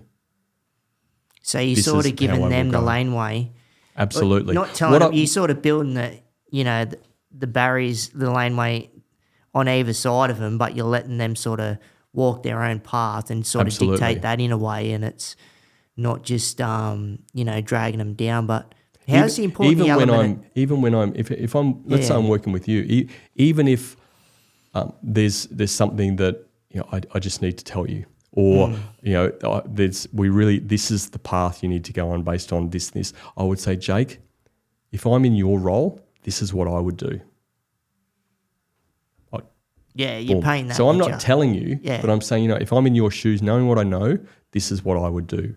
And 9 times out of 10, that's I'm going to do that. Yeah, that sounds right. Sure. Great. So I've sort of told them without telling them. Yeah, right? yeah. But that's it's not you should do. Absolutely. Yeah. But look, all of that's also to me, coaching is also very contextual. It's why, and leadership is very contextual. It's why, how can you have literally hundreds of thousands, if not millions of books on coaching and leadership and business growth and stuff like that? Because there's so much context wrapped around that. And your business is an NDIS business. You've got elements to it, but like you're running it, the people you've got, there's all variations. There's personalities, there's experiences. There's still fundamentals of business, but how that application looks, how it evolves in your business, it can be very different. Which is why you can't just say, "Here's a book, go and read it, implement, and you'll be sweet." It doesn't. Here's how to be an occupational therapist in 2 weeks. Go and read it. You'll be sweet. Then you can work. Good luck in the sector. Good luck. Happy days. So look, that's I guess in a nutshell, that's how it operates. So my business is a lot of the time it's weekly coaching sessions. I do have a couple of clients that are more on a fortnightly basis. I have some accountability clients, so a little bit lighter touch week to week, but every month where there's some email stuff that happens in between. But then monthly we have a meeting or a development meeting. In person and online. Mostly online nowadays. Even though that sort of client base that I have around the one-on-one coaching stuff is Newcastle, Sydney, and Central Coast, and mainly Central Coast still, because I like to keep local where I can. Even though we're now on Zoom, most things, but my preference is Zoom, not because I don't like meeting people in person, but AI tools nowadays, I have Fathom on every call. It gives me a summary. It means I can focus on the conversation with the business owner and really listen to what they're saying. And take the important parts out of it. Absolutely. I'm not sitting there with my remarkable, writing notes all the time, and I've got to make sure I remember that and stuff. And in the meantime, they're still talking. I don't need to worry about any of that now. So just the capturing of, using AI for that from a coaching perspective is certainly one element that has been hugely valuable in my productivity and efficiency. Yeah. But how important is the element of time? It's everything as a small business owner. You got 24 hours in a day. I got 24 hours in a day. Mark got 24 hours in a day. What you choose to do in that time is the difference between sort of where you're going and where you'll stay. That's the reality. Yeah. Yeah, it's one thing that gives me anxiety. I'm like, there is not enough time in the day. I'm with you, mate. When you're looking at the clock, or I choose not to, it's just churning away, and you're like, where did that 6 hours go? Are you kidding me? Still got to churn away and get this done. I know. And I think that I hear you. I mean, the last week especially, that's been, there's been a bit of that anxiety for me. Not because I don't know the path. I'm very clear on the path of where I'm heading with the next stage of my growth of my business, but I want to get there tomorrow. And the reality is not that; it's just not possible. 100%. I've got various sticky notes, in and around my workplace and stuff like that. And one of them I probably look at most is enjoy the journey. Yeah. I've got to enjoy the journey. I've got to stop building anxiety in myself that I need to be here. And myself and my wife, my daughter's out at home with her partner for a little while now. My son's got a long-term partner, and with his hopefully move into the academy in Goulburn early next year. So as far as our own children, we'll be empty nesters. We're still caring for little ones and stuff, but we're planning overseas trip and be the digital nomad and remote working and stuff. So everything I'm doing is really around leveraging my business, scaling, making sure I can continue to do everything I do from anywhere in the world. Even the support that helps run my business, I can contact anybody at any time, wherever I am in the world. The support's there for my systems and everything. So that's been my whole lens for the last 18 months, 2 years. So there's a bit of a time frame around that, which is adding to my level of anxiety to say, well, shivers, I've got a fair bit to do before these dates come around. Yeah. But it's fun. I'm trying to enjoy the journey, mate. 100%. Enjoy the journey. So mindset, everything. So it's still, and you're working predominantly on Zoom, and that's still, and I find it really effective too. Apart from my quarterlies. Yeah. So when I'm working with leadership, business owners and their leadership team, every quarter we're having a review, a quarterly review. Where are we at? We've set some strategy, and strategy is simply a plan of what we're going to do moving when you've got core forward. Business, because sometimes it's the only thing when you're online, you're not picking up on the social cues and stuff like that. Sometimes it's a little bit trickier, but you can still be very effective. Absolutely. Online, and that's why you're seeing there are, especially in Sydney, there are a lot of empty offices still. Yeah. But it's good to give that people flexibility as well, because where people, and not take the mickey with it, but use it to some degree. This is where, if it's an organisation and looking after their employees, and if they are coming into work for X amount per week and then doing stuff at home, but it's just having healthy balance. That's what it comes down to. Absolutely. Just to make sure that everybody from the ground up are effective operators. So you're starting at the top, and that's what you're doing. Absolutely. And then where it can filter down and just make a positive difference. That's what's really important, mate. So as I say, culture is a reflection of leadership. So this is where 100%. The owner of the business or the senior leader of the business, if they're if it's not a founder-led business, that's the starting point. They've got the most influence. Doesn't mean they have the most respect in the organisation, depending on how they've led people over time, but they still have influence because they're paying the people below them, and they call the shots effective as far as what's happening strategically in the business. But how hard can it be for people, right? Say they've got their leadership, they might be all over it, they might not be, but if they've got a certain system in place, how hard is it to get someone to detach from such system to look at something different that you might bring up? It's something that or another organisation within the same sector has done where they've been effective, just to show different perspective. Is it hard sometimes for people to really take that on board, you reckon? So defining system, let's say that there's a business growth system or a leadership development system, and there's tons of them, right? What I affectionately say to my clients is that they're all the same shit, just packaged differently. That's the reality, and how I interpret stuff. So, I've got stuff in my arsenal that's entrepreneurial operating system, EOS stuff. I've got Franklin Covey stuff. I've got leading team stuff. Like all these influences over time that I've had, I've brought together, and I've evolved and created some of my own stuff around some of my models and what works for me and how I relate to certain things. So this is the beauty of that package, and I've packaged that in the last 18 months into what I call the People Impact System, and people's an acronym. So it's really about, again, I call it People Impact System because I'm all about creating high impact leaders, high impact leadership and high impact businesses. And that high impact is defined by the owner or the senior leader if it's not the founder, owner of the business. Yeah, but true. what are you trying to impact? I want you to impact on people in a good way. Are you impacting people? Are you impacting community? Are you impacting in the foster care space? Are you impacting in the NDIS space? Like, they're having an impact, and that doesn't mean you need to be in that sort of not-for-profit sector at all. Again, most of my clients aren't not-for-profit businesses, but you are focused on making an impact somewhere. So that's where I've sort of evolved that, and I have a couple of clients now that they're pretty regular. They're ideation type owners, founders. So they read lots of different things, which is great. Their growth mindset. That's what they what I want, and what I find I get the best work with. That, Brendan, I'd like to try this, or I'd like to do that, or what about EOS and stuff like so.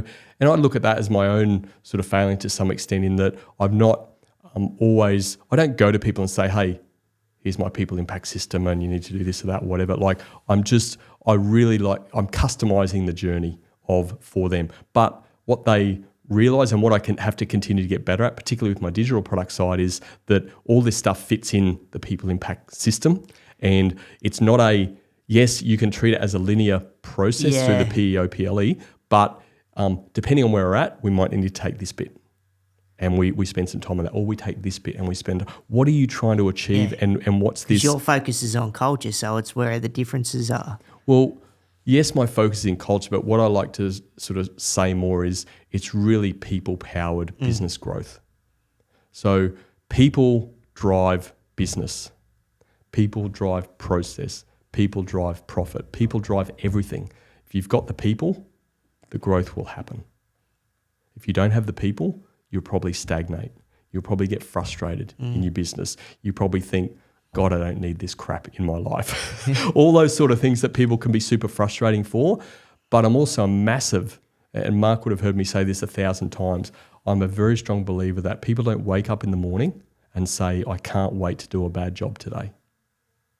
It just does not happen, right? I've never woken up that way. I've never met anybody that's woken up that way. Now, maybe I'm hanging around with different people or whatever, but people genuinely want to do a good job, and they want to please people. And it doesn't sound that great, but we've all got masters that we want to please to some extent. So where does the shortfall happen? Often it's lack of clarity, lack of clear expectations. People are coming in, if they're not clear on what success or what good looks like in their role, then they're going to try and do good. And often that can be a little bit different to what the founder or the leader of the team or the business wants. And all of a sudden, who's going to win at the end of that fight? The person with the most power in the business, which is ultimately the business owner and the leader. So there's all those sort of things, and that's all mindset stuff to me. And how you visualize, or not visualize, but how you view your people in the business. Are they just a pain in the ass for you? And if they are, then how is that eventuated? And I'm not saying I wouldn't work with you, but how have we got to that point? Okay, well, are you open enough and humble enough to say, well, actually, they might be a pain in the ass, but actually you've allowed them to get to this point. And Mark will know, I interviewed a chap, I interviewed the chairman of Action Coach a little while back, Brad Sugars. He runs head office out of Las Vegas, but he's a Queenslander. I grew up on the south side of Brisbane, so he's a bit dodgier than us north siders. But he's running a very, very large global coaching business, and he said, Brendan, you get the people you deserve. And I'm like, yes, shit, you do. Because I've had some pretty crappy people, and I've been a pretty crappy leader over time. So if we can strip that down to those simple words, you get the people you deserve, and own that, then we can work with you. Yeah. And it depends on what you can leverage there too. Like if you're, obviously if you've got the dollars and cents in the bank to fork out for, you go ahead on someone, and that they're a good operator. And yes, the dollars and cents are a motive, but their expertise is going to level up. So there's a mix of that too. But is it a little bit tricky when you're having those conversations, say you've got that leader, the business owner, and maybe they don't really have employees as such, they got subcontractors, like that's one look.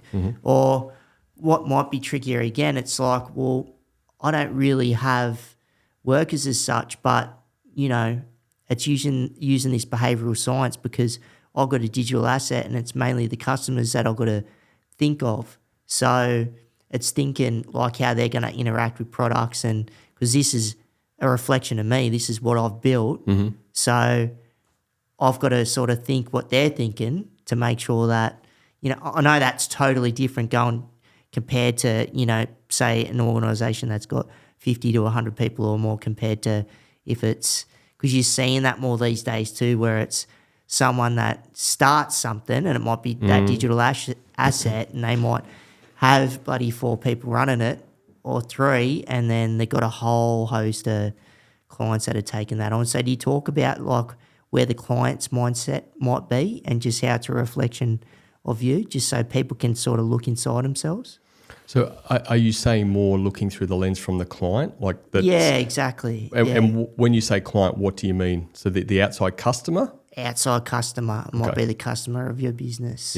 So, I did again, background business improvement. Wouldn't be much of a business improvement person if I didn't know how to do process mapping and some of those real unsexy tasks to some extent. So what sticks in my mind is something pretty recent with a long-term client I've had, but we spent some time looking at a certain part of their core process, okay?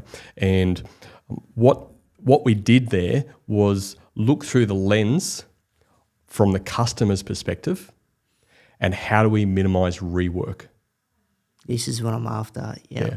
So as soon as you start to, it's not just looking external all the time, but if you throw that, again, what is the intent? What's that? The goal of this process improvement activity, and it's really to minimise rework, because rework is where the back and forth happens. It's inefficient. Time is money. You're wasting money. It erodes trust when things are inaccurate, or even if it's the client's fault, it's never the client's fault, right? or often the client's not going to take responsibility because often they're paying you good money to, hey, haven't you experienced this before? Why didn't you tell me that this can happen or whatever? So you've always got to have that lens around what's the outside perspective. How will the client take this?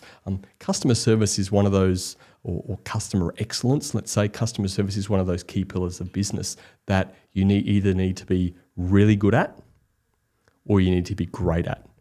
You can't be great at everything. No. But if you're great at customer service or customer experience side of things, then naturally that means you need to be very good operationally, so operational excellence, and you need to have a good product, okay?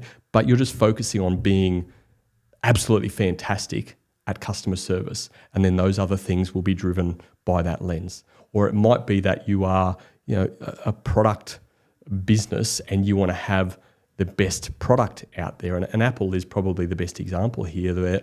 Where, not to say that if you're technical that they're necessarily the best products as far as what they can do or whatever, but as far as simplicity for the average user and ease, fantastic, right? So they're great at is that product excellence. But how good's their customer service or their customer experience?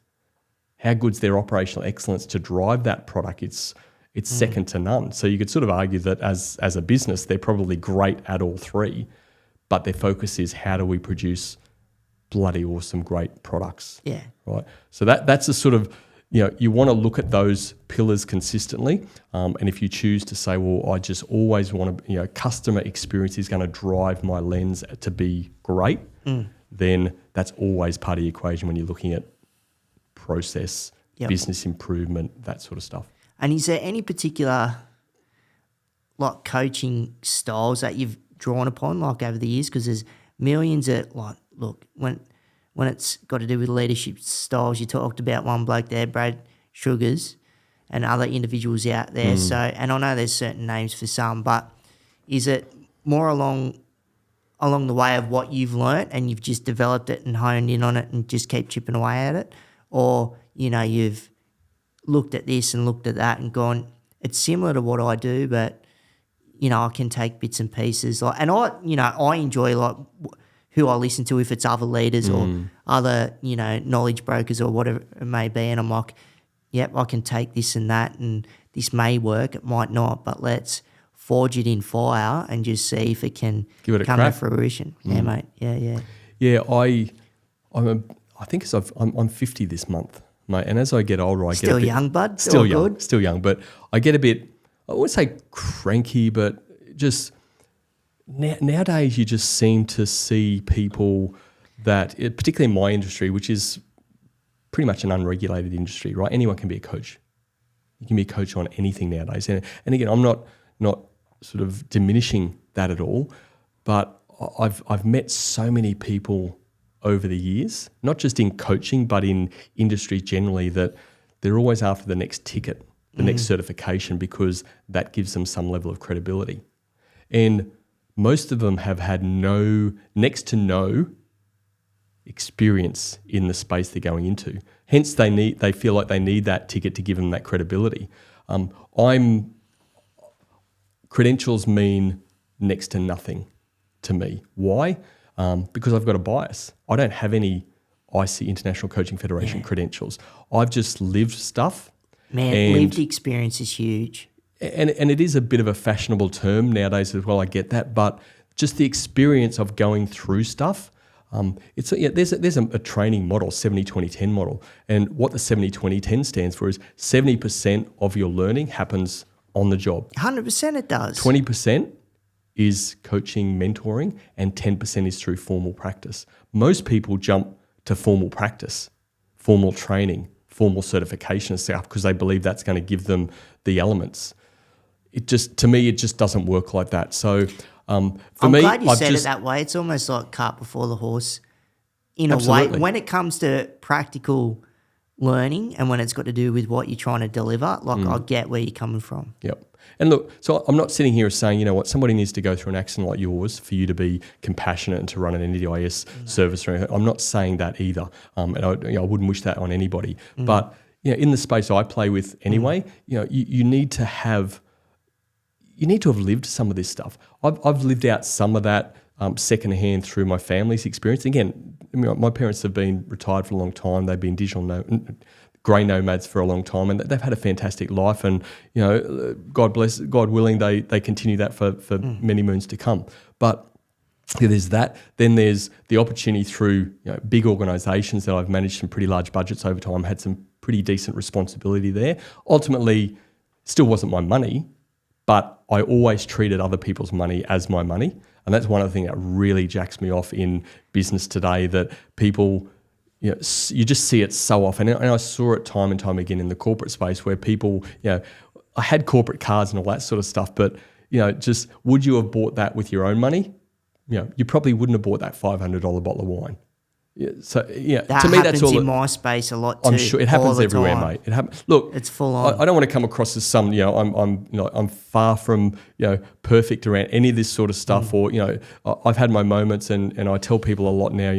I'm trying to, be a good person for the second half of life, so I can make up for all the crappy stuff I did in teenage years and younger life and whatever. So, I'm playing catch up. I'm not no saint by any stretch, but to me, that is a mindset. That's just a disrespect that I think that is out there, and when you can spend other people's money and you won't do the same with your own money. That's it. Take the piss, don't like it. Yeah, it's not a big thing for me. So look, I mean, all this experience over time, the hardships, then going into my own business, and I did have again, on the surface, it's like that overnight success. I was billing 10K months from day one. Okay, but yeah, I'd done a lot of work in those 3.5 years before that to be able to do that. So, that's the way you should look at it. People wouldn't look at that. It's like the overnight success, whatever. I found it definitely harder once I sort of sold my soul again to some extent back to the college, back to the school. And, I don't know how many hours a week I was working. I'm scared to say. It was a lot of hours. And operationally, when you got stuff done every day, but you had to get more stuff done in the school holidays when everyone else was relaxing, because that's when there was no kids. So it was full on, right? It was the busiest, and I've been in some busy, high stress roles. That was probably the most sort of busy and high stress. Going to bed thinking about it. So absolutely. Working a lot. But all this stuff, you're learning. Now I'm managing my own business, managing the growth of my own business, manage remote people, which I've got a bit of insight given I've done those projects over many years of offshoring stuff or whatever. So I feel like I'm in a good place with my business. I'm not satisfied. I've got so many more people to hopefully help them impact in their communities and what they're doing and people and all that sort of stuff. I'm just trying to do that in a really leveraged way now through the digital product side of things, as opposed to me trading. Now, I don't bill hourly or anything like that. But there's still only 24 hours in a day. I need to be able to leverage as much of that time as possible so I can help as many people as possible. You've got a family to provide for and everything else like that too. Absolutely. There's some people relying on me from time to time. Yeah, and so digital assets and products, we'll get into that. But going back to, some of the people you've worked with or that you're working with now or into the future. So when it comes to monitoring and measuring leadership, what does that look like? Interesting question. So some would say that it's very difficult to measure sort of leadership. Pure and simply, just ask your people. Like, it costs you nothing apart from a bit of time. Feedback is the fuel of improving yourself as a person, improving your skills on the sporting field, in the business field, as a leader of people, all that sort of stuff. So you measure it through your people fundamentally. Now, you can put in fancy surveys and staff engagement surveys, all that sort of stuff, but ultimately, if people are staying in your business, that's an element of measurement. Combine that with the feedback of people in your organisation about how you're leading, the opportunities they get in their organisation, how they speak about the organisation to others. Those are all metrics. They're all data points. So they're the sort of things that I find really valuable around how do you, what makes Jake, a good leader, however you define leader in your business. Well, let's see what your people think. And ultimately, it's going to come down to their individual requirements. I see, Jake will just give me the time of day. When I'm having trouble, he's always there for me. I can go and speak to him and ask some questions and then he'll help me. If that's their definition of leadership and who you are as a leader, great. That's awesome. That's what you want. Somebody else may have a different definition of he shouts me coffee every day. He's such a good bloke. I love that. No one else has ever done that for me. And, he knows a bit of stuff. He helps me too, but I just love the interaction he has with me every day with my coffee. Okay, if that's your definition, great. That might be a little bit more superficial, but I'm just, making a point. So everyone is unique as far as that goes, and it's often based on not necessarily the leadership or the great leadership that they've had. It's often based on the crappy leadership that they've had and what they don't want into the future. 100%. So I know you don't try it. You don't like trying to tell people, but if we go back to the guidelines, so if you're trying to, if it's talking to a leader about if it's looking at their employees and what do we invest in, and I'm talking about you can just generalise this. So what's a good thing to look at from being the leader, looking at your employees, something to look out towards, like when you're looking at attitudes, behaviours, whatever it may be. If you just blanket, say one thing to invest in, what should I be looking out for? I can give you one thing in 2 words: growth opportunities. It's as simple as that. If you give your people growth opportunities aligned with where they want to go or where they're challenged or whatever, then you won't set too many feet wrong. Focus on giving them growth opportunities. Now, what sits over that a little bit is how does their role contribute to the organisation?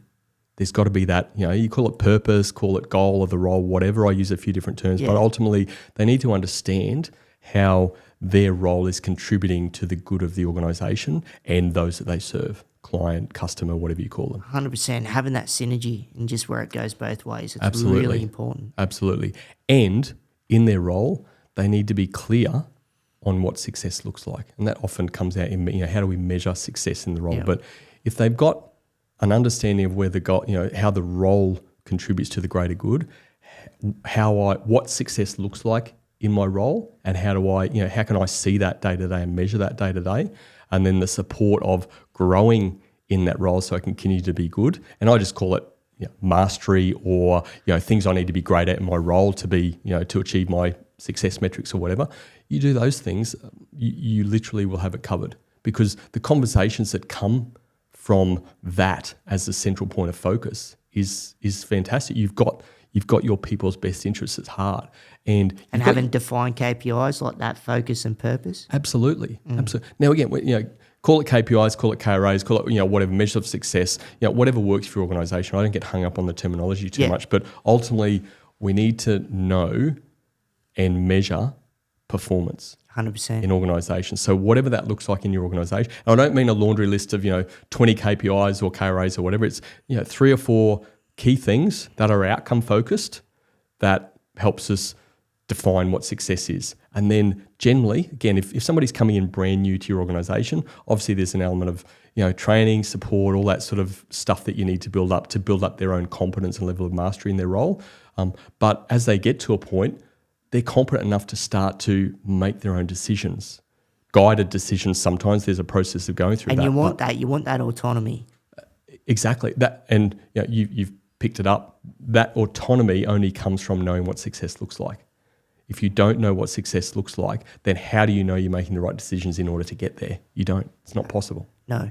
So growth, opportunities, focus on that and you'll do pretty good. If you can sprinkle on top of a bit of lived experience with your employees, pretty good, that It's one. useful. It's useful, yeah. Don't just say, here, Jake, here's the book. Just highlight growth opportunities and go for it, mate. You can try it, but go to that page and then go to page 24. That's highlighted. Absolutely. The book says this. Why isn't it working? Yeah. Far out. Yeah. But look, I'm not knocking knowledge and the ability to get knowledge from board. Question everything, man. Knowledge. Question whatever things, it may be, challenge things. This is where Mark over the years. What I've learned about Mark, a long time ago now, but he is that wanderer sort of, idea sort of person. So, if something weird and wonderful is happening in the world, he's probably come across it at some point. That's not me. I don't sit there wondering about that sort of stuff. If somebody comes to me. But it's good having someone like Mark, because if it's having that lived experience in what he's done and he's chirping in your ear, and then that's just that food for thought, that might come out at the right moment where it's useful for you in general life or your business in consulting or whatever. If you think about it, every single improvement, so every single sort of change that happens because somebody's been wondering about something. I wonder if we could do that a bit differently, or why does it happen like that? Everything starts with a question. 100%. And that's what wanderer type people are good at. Doesn't mean they're great at the implementation. You can have people that are great at this and great at this end and not great at the bits in the middle. We all have various zones of genius. That is true. And look, the reality for business especially is that you get paid to deliver in most industries. Most industries you don't get paid to wonder too much. Like you have to deliver something. And again, I'm not knocking sort of Mark or Wanderers and stuff. They start so much, but you still have to push yourself to deliver stuff sometimes because that's what people are generally giving you money for. Yeah. Pitfalls. Yeah. So generally, what should you avoid, you think, like in general business? And especially when you're dealing with, well, that's a bit of a loaded question because especially if you're putting behaviours across employees or generalised systems, that can be a tricky one. But what pitfalls would, you're sitting down with the head of the organisation, no matter how large or small it may be, and generally what you want to avoid when you've got your team, whether it's stuff you want to avoid for yourself or what you see in individuals, what they're doing out there, because people will hold on to, let's just say there might be bad apples or situations that you uncover or that the organisation might bring up and it's like, well, you got to just cut that situation out, or I'm just sort of painting pictures out there. So pitfalls, like I said, loaded question, but if you're going to generalise that, how would you put that out there? Even if I wasn't going to generalise it, the focus or the pitfall to avoid at all costs are people who always focus on themselves and think about themselves versus the rest of the team or the organisation, or if you're working for, heaven help you, if you're working for an organisation that the owner of the business is always about me, as opposed to others, then run. Those situations never work out well. And I've had clients, a couple that in my early days where I wasn't good at picking that stuff up and the language of I and not me, it's them sort of type stuff. in my world, that never ends up good at all. So, and if you think about it in organisations, if you have people that are fundamentally doing things for their own benefit, and as you move up the tree and have more influence, or you hold the purse strings, then you're going to make decisions with that lens. And when push comes to shove, that's going to get worse. Yeah, you got to be careful how to wield that sword. Absolutely. So, it's not, some people call it servant leadership or whatever, but it's really fundamentally DNA of people is you need to make sure you're spending as much time and you're bringing people into your business that are working for the team and with other people, not just making decisions or trying to see what I can get for me or how does this work out for me. Because that is really the underpinning of politics in organisations and games in organisations, and ultimately distrust in organisations, which is a cancer in organisations. 100%. And it sucks. And I've seen the spread of things, and when situations have been too late, unfortunately. But it's good when you can recognise things and try and get in and devise strategies to remedy whatever's been going on there that's been a bit unsavoury, Absolutely. Which happens in all sectors, unfortunately, and people are people, and you just got to balance that as best as you can. Yep. And look, I think society's not helpful as far as this goes. I mean, COVID was evidence of this, the toilet paper sagas and, that's my toilet paper versus like... Impact of social media. Exactly. Like there's so many... And I don't have this, solutions for that sort of stuff, but, it's not about just... sacrificing everything and being this saint or anything like that. But, you just need to make sure you are attuned to seeing people, and often seeing people through the actions and particularly behaviours under pressure. Then you start to see the real person and how they're going to make decisions around things. And if that aligns with what you want and who you are, then great. There's not to say there's not a place for those sort of people, but fundamentally, I would say probably in organisations like yours and many organisations that value, collaboration and teamwork and working together, then you need to steer clear of those sort of people, and you need to continue to refine your expertise about if those people come across your path, how you can sniff them out as early as possible and run. That's it, run out the door. Absolutely, mate. Or wheel. Keep rolling. Keep rolling. We're out of here. Oh, no, what am I doing this for? I don't have a manual chair. I've got a joystick. I can drive out of here. Oh, Gear 3 and we're out, You're living the life, bud. Oh, God. Right. New frontier. AI. AI. Oh, my goodness. AI. This stuff is going at warp speed, and we're all trying to catch up with it. We're utilising it in some of our business in what we do and trying to work things out. So do you see the benefits in generally across the board that it works out pretty good in the work that you do?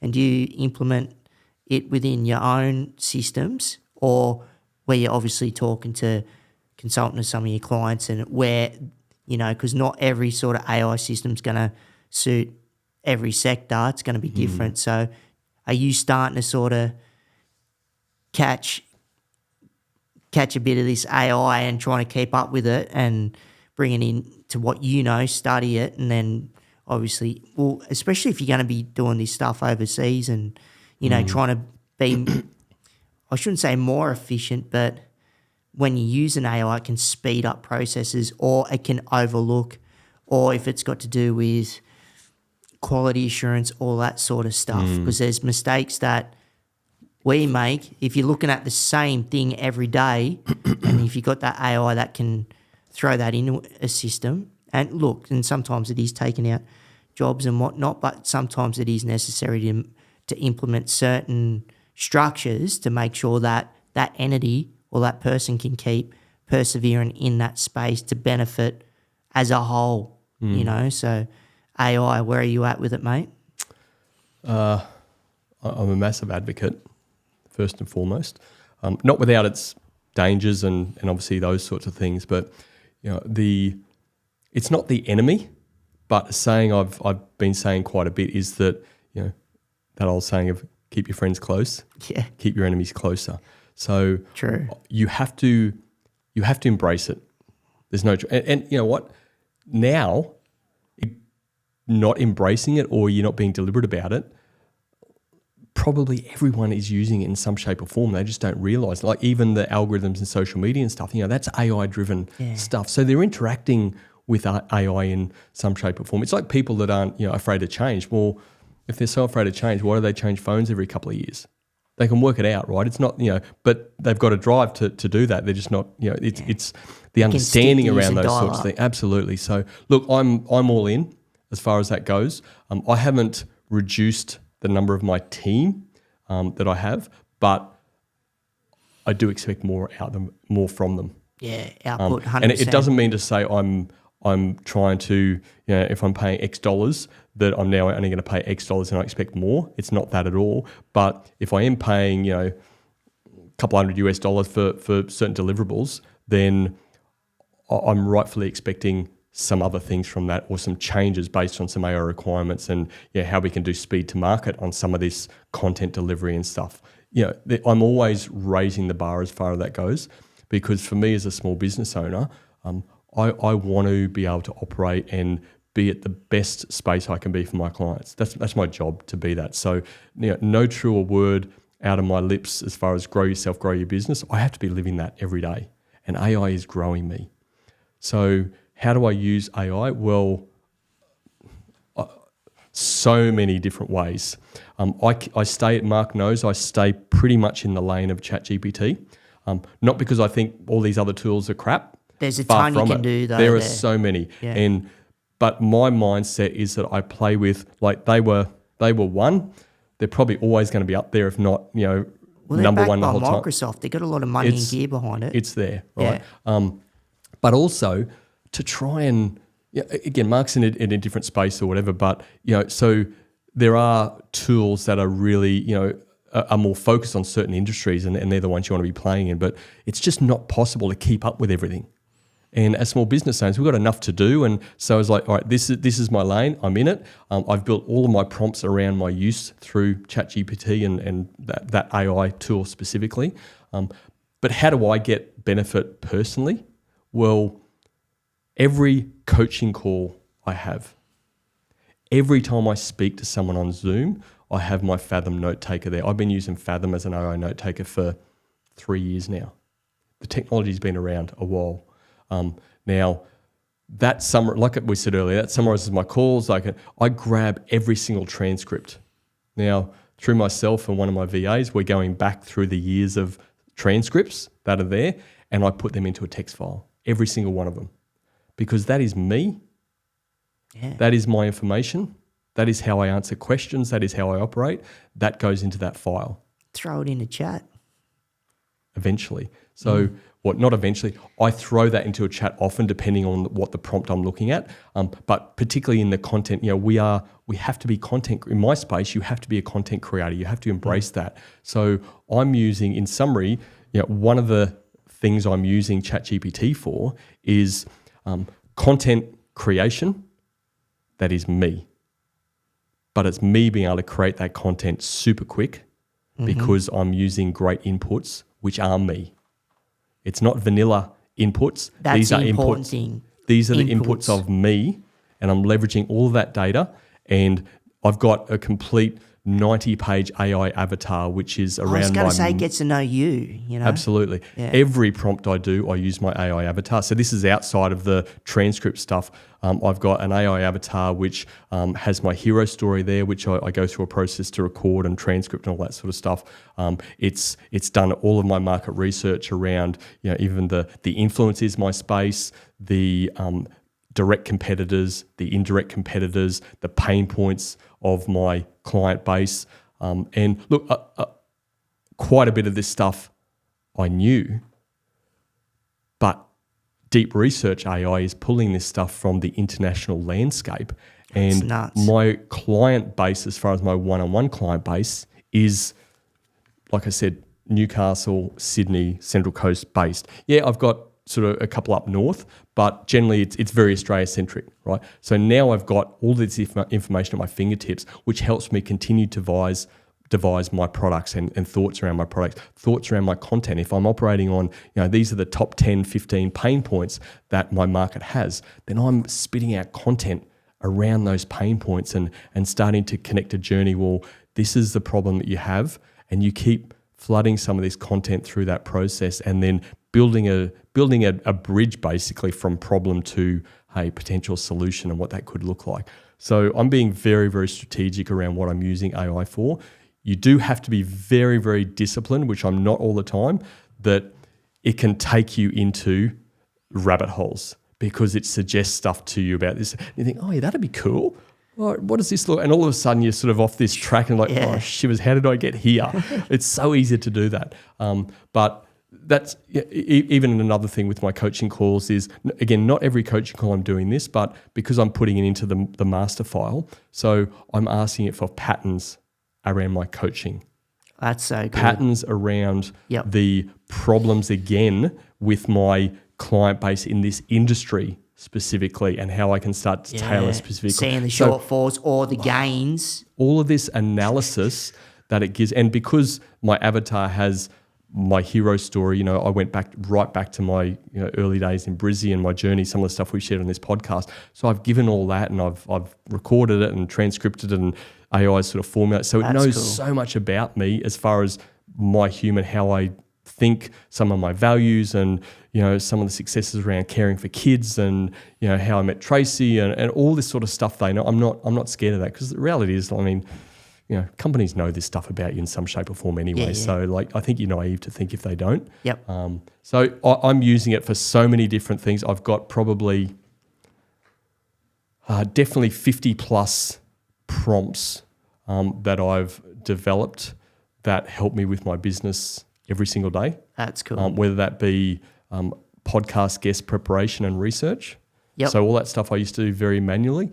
Some of it I still have to, but I can bring all this information into some summarized document. The intros on guests, I can start to play with that. Scripting of various elements of my podcast, the messaging types that I like to operate under, thought reversal options on ideas of what I'm looking at. There's just so many things that I've got this person in my pocket that knows a fair bit of stuff about a fair bit of stuff, and I'm just leveraging it for that. It's an awesome tool, man. So going back to content creation, what you've brought up. Can I say one other thing, mate? Get in. Is the thing I'm most proud of is that I have developed my own prompt acronym, PROMPT. That is? To improve every single prompt that I do. Oh, so it's recognised that. So in effect, within your avatar. In effect, so I've trained this once to a couple of business owners. So that's the first one. But effectively, P is, hopefully I can remember all. So P is persona. So when you prompt, you need to tell AI what you want them to be. So you are a copyright expert in the NDIS space, and you are factuated about customer engagement or customer experience. And then result, I want you to deliver me a LinkedIn post or LinkedIn posts based on my AI avatar and my brand style and my tone, and some of my experiences I've had through my AI avatar document. Observation, so that's the R, the result. The O is the observations, so the assets. Like, what do you want AI to observe in order to help bring the prompt out? Okay, so again, I've got hook templates. And again, I haven't developed all of these sort of things. Some of this stuff has come from communities I've involved in and stuff like that. But depending on what I'm wanting, then I use an input or various inputs. You can have up to 10 inputs as far as attachments in ChatGPT anyway. And then that is using that information. Transcripts of coaching calls is a great one. AI avatar, another great one. So those things that are my flavour, bring them in, and then that's form some of the inputs, some of the observations that AI observe this information and grab from it what you will. Mate, okay? That's awesome. Especially having those acronyms, so that's set, you know what I mean? So it recognises who you are and what you're doing. Yep. And then, you're just leveraging off that, so then that can benefit you for whatever that situation looks like. Absolutely. The mode, so PROM, so the mode is how do you want it delivered back? Do you want it in a table format, or just deliver it back in bullet points, or make the LinkedIn post no more than 160 words, and make sure it uses these leader by design, cultural leadership hashtags, but then choose 4 more that are ranking hashtags. So that's mode. The P is perfect. Now this is something I'm super proud of, because what I found with AI is that people call it hallucination. It does hallucinate from time to time, and you can be on a stream and you can see that it's getting better. Yeah. But what I do is with the P and the T, the perfect is how can you rewrite this prompt in a way that's going to give me as good, if not better, output next time? Yeah, because sometimes you can ask the same thing and then you're like, why is it going down south? But you got to train it. Absolutely. So it does that. Now, I don't use the P and the T all the time for everything. Like, there's only so much continuous improvement you want to do each time. But it's like, okay, I've added a few things in the last, message I'm trying to create or whatever. So, hey, if we were to create this prompt again, and I've got my prompt training 3 or 4 slides that I attach, so it's always referring back to my prompt acronym and framework. It says, okay, rewrite this prompt in my prompt framework and split that out so that I can get a as good, if not better, output next time. Okay. What it also does is with the T as well, check the deliverables. So tune. Check the deliverables that I've asked for in this prompt, so that you are delivering exactly what I'm asking for. Because sometimes, a little bit less now, but what was happening with AI and a lot of these tools is that it doesn't.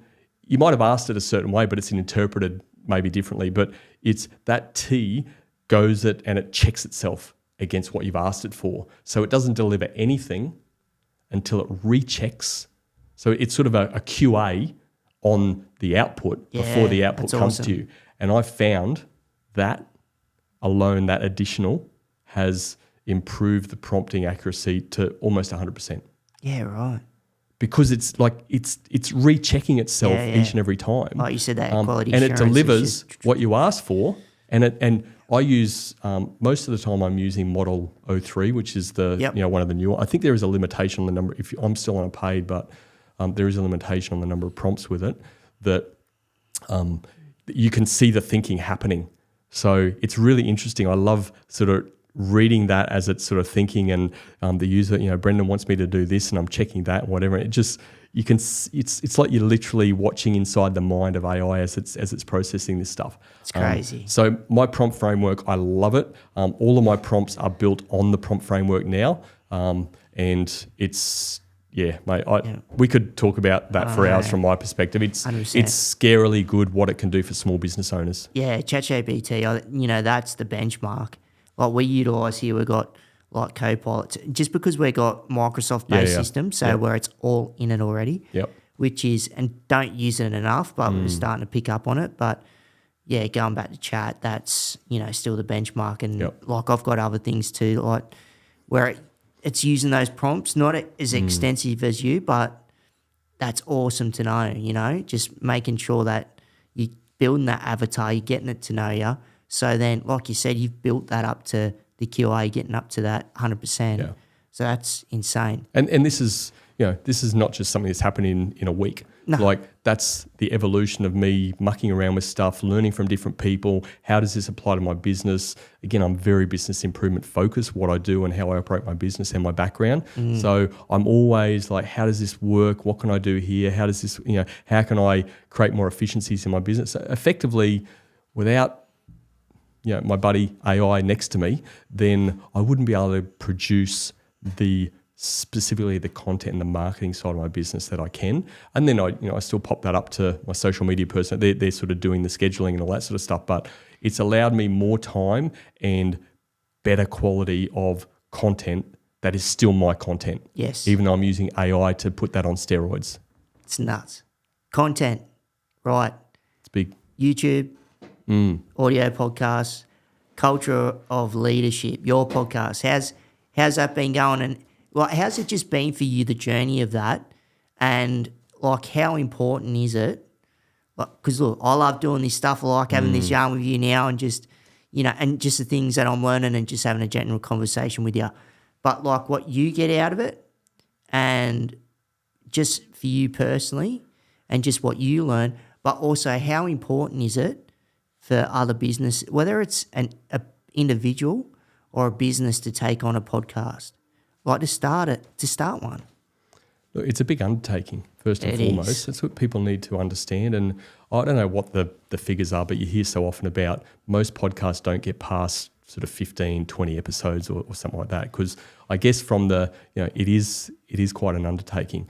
I actually find interview podcasts much easier. I like you, I love sitting down, having a chat with people and 100%. and learning from them, all that sort of stuff. You still have to do your preparation because you want to make those connections and understand where they're coming from. Yeah. But compared to the narrative podcast I have, which I've been, I've got back into the seat of that in the last few weeks, that's a real slog. But they're very different approaches to content.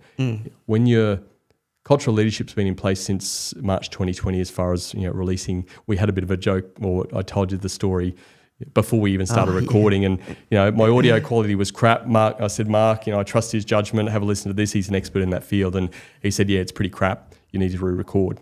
So I'm annoyed by that, but I trusted him and we did it, and I thank him. I still take the piss out of it, but I thank him every day for it. Trust the process. Trust the process, absolutely. So look, the cultural leadership, from how I went into Culture of Leadership podcast, which was actually called The Culture of Things to start with, and it was Mark, through his wondering, is like, you talk a lot about leadership, and the name just doesn't really, have you thought much about that? And me not being a wanderer? No, not really.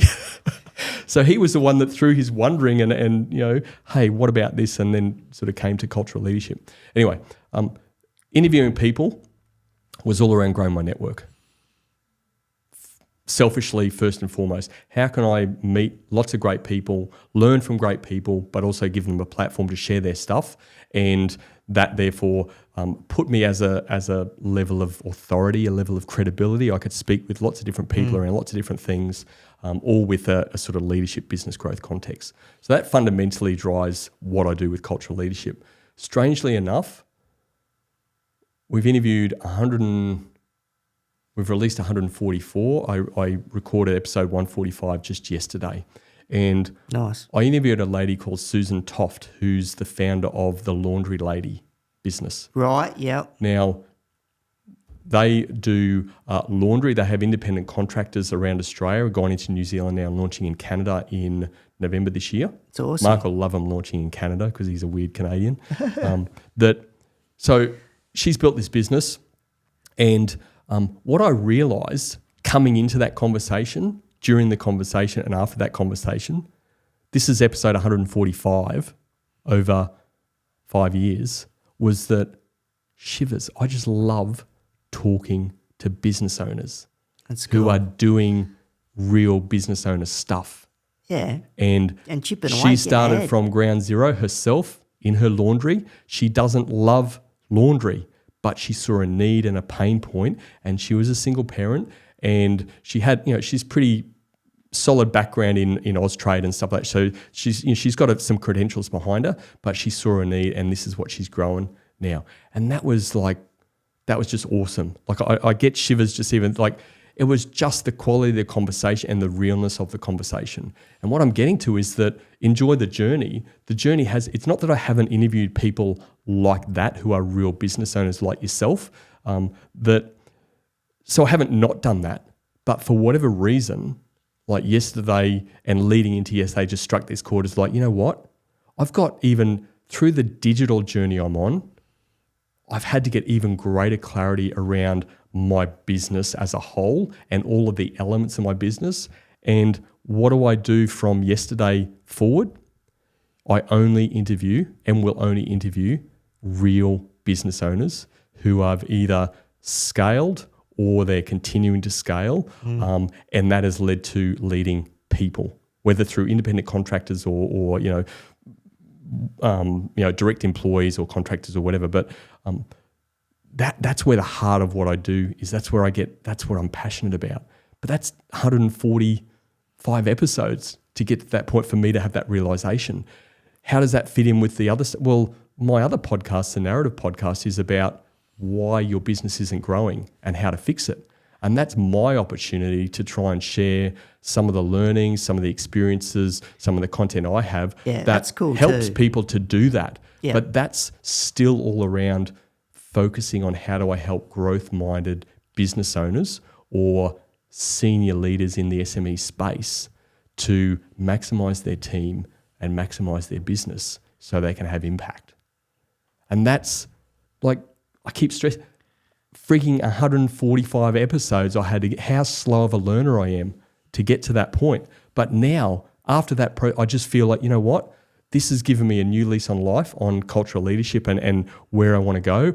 I've already booked out to the end of the year, but I've had to, I've politely said, look, I'm sorry, slightly new direction. I won't be interviewing now because you're a growing, you might be growing your own coaching business or whatever, or you've got a book out or whatever, but you're not running a business. Like you're not running a business today with a team. Yep. So therefore, come back to me when you are.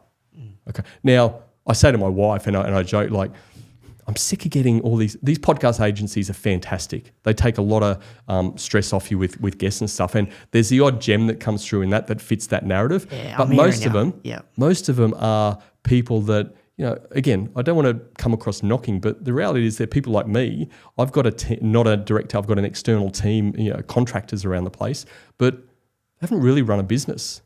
What they're doing, they're using my platform, which is, why do we come on podcasts to leverage each other's platform and stuff like that? But like there's not that, maybe using the word lived experience, there's not necessarily that there. Or they've been in the corporate space like me, but they haven't been in their business 10 years and they haven't grown it to something. They're starting. So they're trying to get that exposure and well and good. But I've realized that that's not where I'm at. That's not where I'm playing. You want to be talking to those, but not coming straight out the gate and they don't really have anything together. Absolutely. Someone like the laundry lady, you got that. It was real. That's pretty cool. I like that. And again, I want to stress, like I have learned something, actually lots from every single guest I've had. And that's a very broad, from business leaders, and I say business, not-for-profit leaders, like lots of community-type organisations, sporting leaders as well, people who have led through life experience and challenges they may have had to work. So, it's really been that basket of catch-all sort of thing. But now I've got this level of clarity because it aligns with just what lights me up all the time and where my business has gone and the level of clarity I've got now in my business. And sitting down and talking face-to-face or, Zoom to Zoom or riverside to riverside with each other is just like, that does it for me weirdly. Nah, that's important, mate. And it's great to see that you've found your niche and it's all about the journey. Isn't it? 100%, and just checking in on that, because time goes.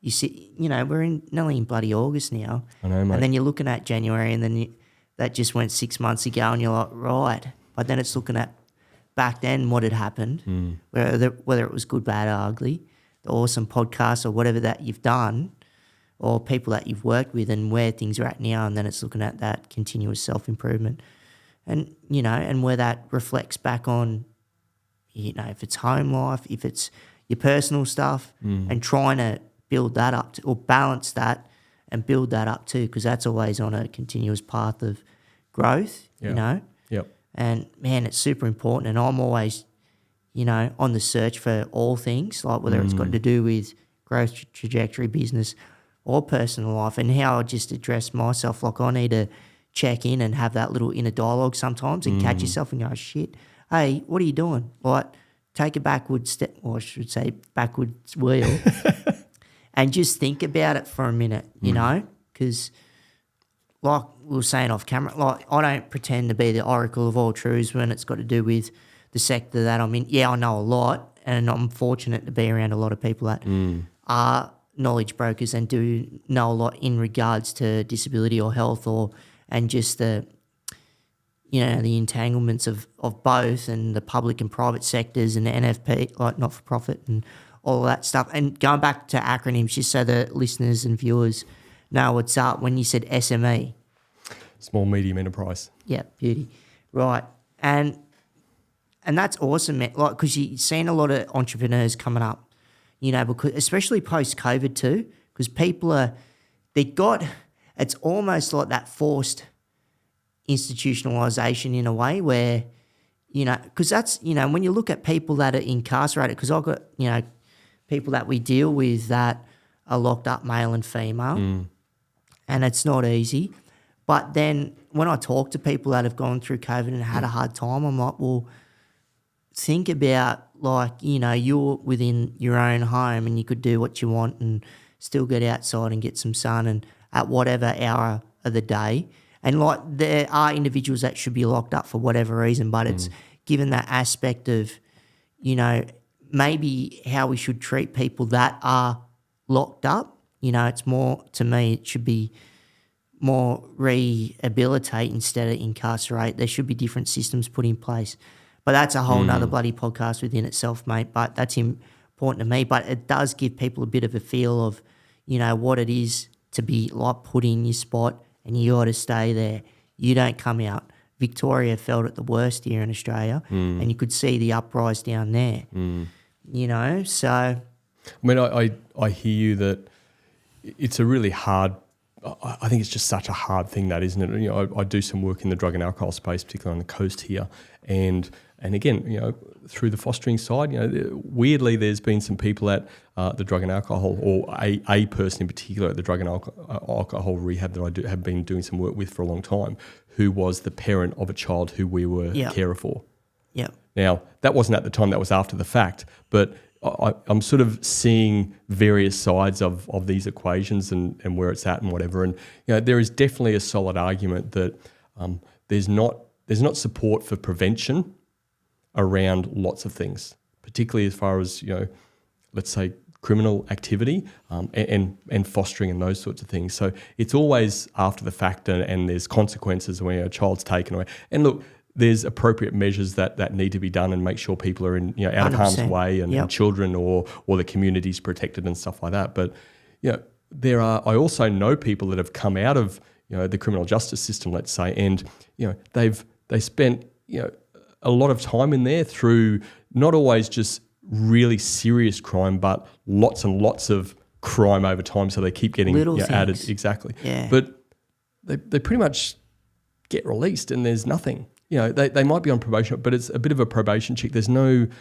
support. It's like nothing, if you've been in temporary accommodation, 29 days to find permanent accommodation after your month's stay, and then people will go, I can't find anything. I've never stepped inside a community social housing office before. I don't know how to deal with that. So, and I'm hungry.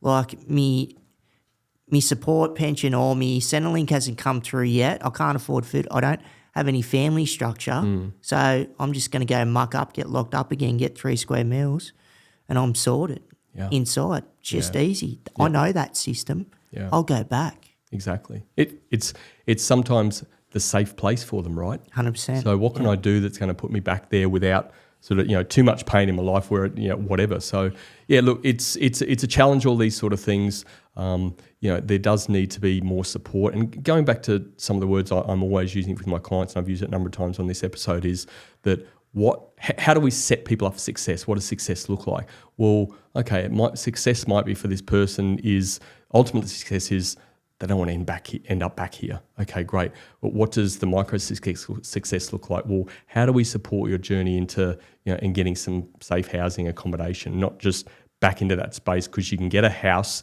but you're still in the same environment, let's say. What does that look? How can we start to bring this stuff together? Now, again, that's stuff that takes time. It takes commitment, and it takes a real desire to get real results. And frankly, our systems, let's say, and our political system and systems aren't built on long-term results. They're built on how can we look good now. The quick fix. Exactly. And look, I'm involved in politics and try to understand a little bit more about how things operate and stuff like that. Back to the point about ego and humility and thinking about yourself more than others. Well, there's not a bigger industry created for those sorts of people. And a lot of people go in with good, I believe a lot of people go in with good intentions and they get taken by the system, let's say. But I also know a lot that are effectively career politicians that have not spent a minute really outside in the real world of No. business or the real world of life or whatever.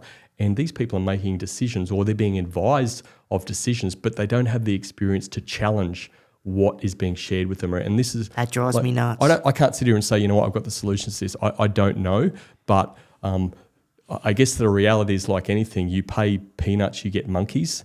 And our political system, not just Australia generally, like the across the political, board. unless you're a, you know, dare I say, State, federal, or international. but you know, unless you're a Donald Trump, whether you like him or hate him, like to me that's irrelevant. Like I still believe he's in it for the good of America, and he's making decisions around it. Whether you don't have to like his decisions or whatever, but I don't believe he's in that for himself, and he certainly doesn't need the money. He doesn't need the level of prestige or whatever. He's sort of got that anyway. So why would you do it any other way? But most people in political systems, like it's their job, they need that. So they'll hang on, grab on it, and they will fight till the death to make sure that, because then the supposed esteem they have around, and a lot of it is back on their own personal self-confidence and self-esteem is attached to their role. Their identity is attached to that, and that's a real, that gets back to the egotistical, more about me than others, and that is a real danger for organisations. But when you've got people running the country, that's a massive danger, in my view. No thanks, I don't want that job. I wouldn't want it. And getting back to the pay peanuts, get monkeys, like could you be paid enough? I think Albo gets, I think it was $500,000, 520,000 or something, some recent increase. I mean, for a Prime Minister of Australia compared to the commercial sector, like you're not going to get super high quality people on that, because why would you go into a role like that for that sort of money? When you can go in the private sector if you're half decent and you can be earning millions of dollars and not have the public scrutiny that you have. So you're getting... They might be lawyers, they might be this, they might be that, and have some of this formal training experience, which again, I don't rate that highly myself, as I said earlier. But as far as life goes, mate, most of them have been living in a bubble for too long. 100%. Mate. What else can I say about that, mate? Can you share a successful client story at all, or just something that's positive in general? There is one I like to share more often than most, I think. It's because it's a different story. It's actually about reducing the size of your business, but massively increasing the profitability in your business. Tricky, that one. So business that actually turned 10 years old this year as well. Still operating business, just operating as a single founder person, engineering consulting business. Awesome. I worked with that business for about 2.5 years, and into that journey, it was pretty clearly identified that he'd let his employees take the piss for a long time. Only had 7, I think it was at that time. Again, to his credit, he owned that. Now, from day one, again, I remember meeting him day one when he was exploring options, and he had some coaches before, and fundamentally, him and I. We were relatable, obviously, and we worked together for a long time and got to this point where his business, as it was running, eventually realised that it was way too much stress, way too much pressure. Margin profitability should have been way higher, but wasn't. And he had a non-performing team effectively. But he'd created all that. He'd built the business this way. Why? Because his leadership and how he engaged people and got the best out of them wasn't his zone of genius. Engineering was his zone of genius. He was an unbelievable engineer. And the ideation side of things, and even some of the prototype stuff he did in the COVID days around various things to help, like just next level stuff, sort of what engineers do. But this guy was exceptional. But the leading the people side, he had some work to do. It's not that we just made that decision that, let's just wipe the slate clean and move forward. No, there was a journey in this process. And he got to a point where we could probably do it together, but this is way harder than what it should be. So what did he do? He made a decision. This was a methodical process over a period of time, but made a decision to make everyone in the business redundant. because he was scaling the business back.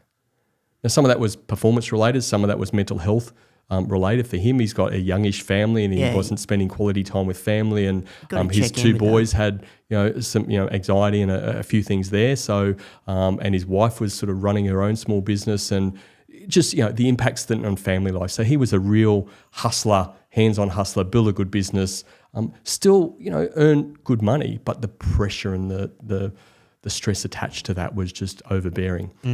So what does he do now? Within making that decision and scaling back the business within a few months, he didn't take 3 months off, but he took 3 months with his family in a caravan, went around Australia, had a time of their life that set memories for life. That's cool. Relationships for life with his boys, that he had good relate, but just he was the owner that wasn't present when he was present. That's my corporate days.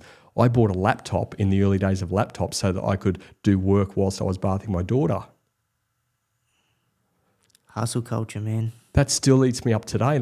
Yeah, dude. What sort of dad does that, right?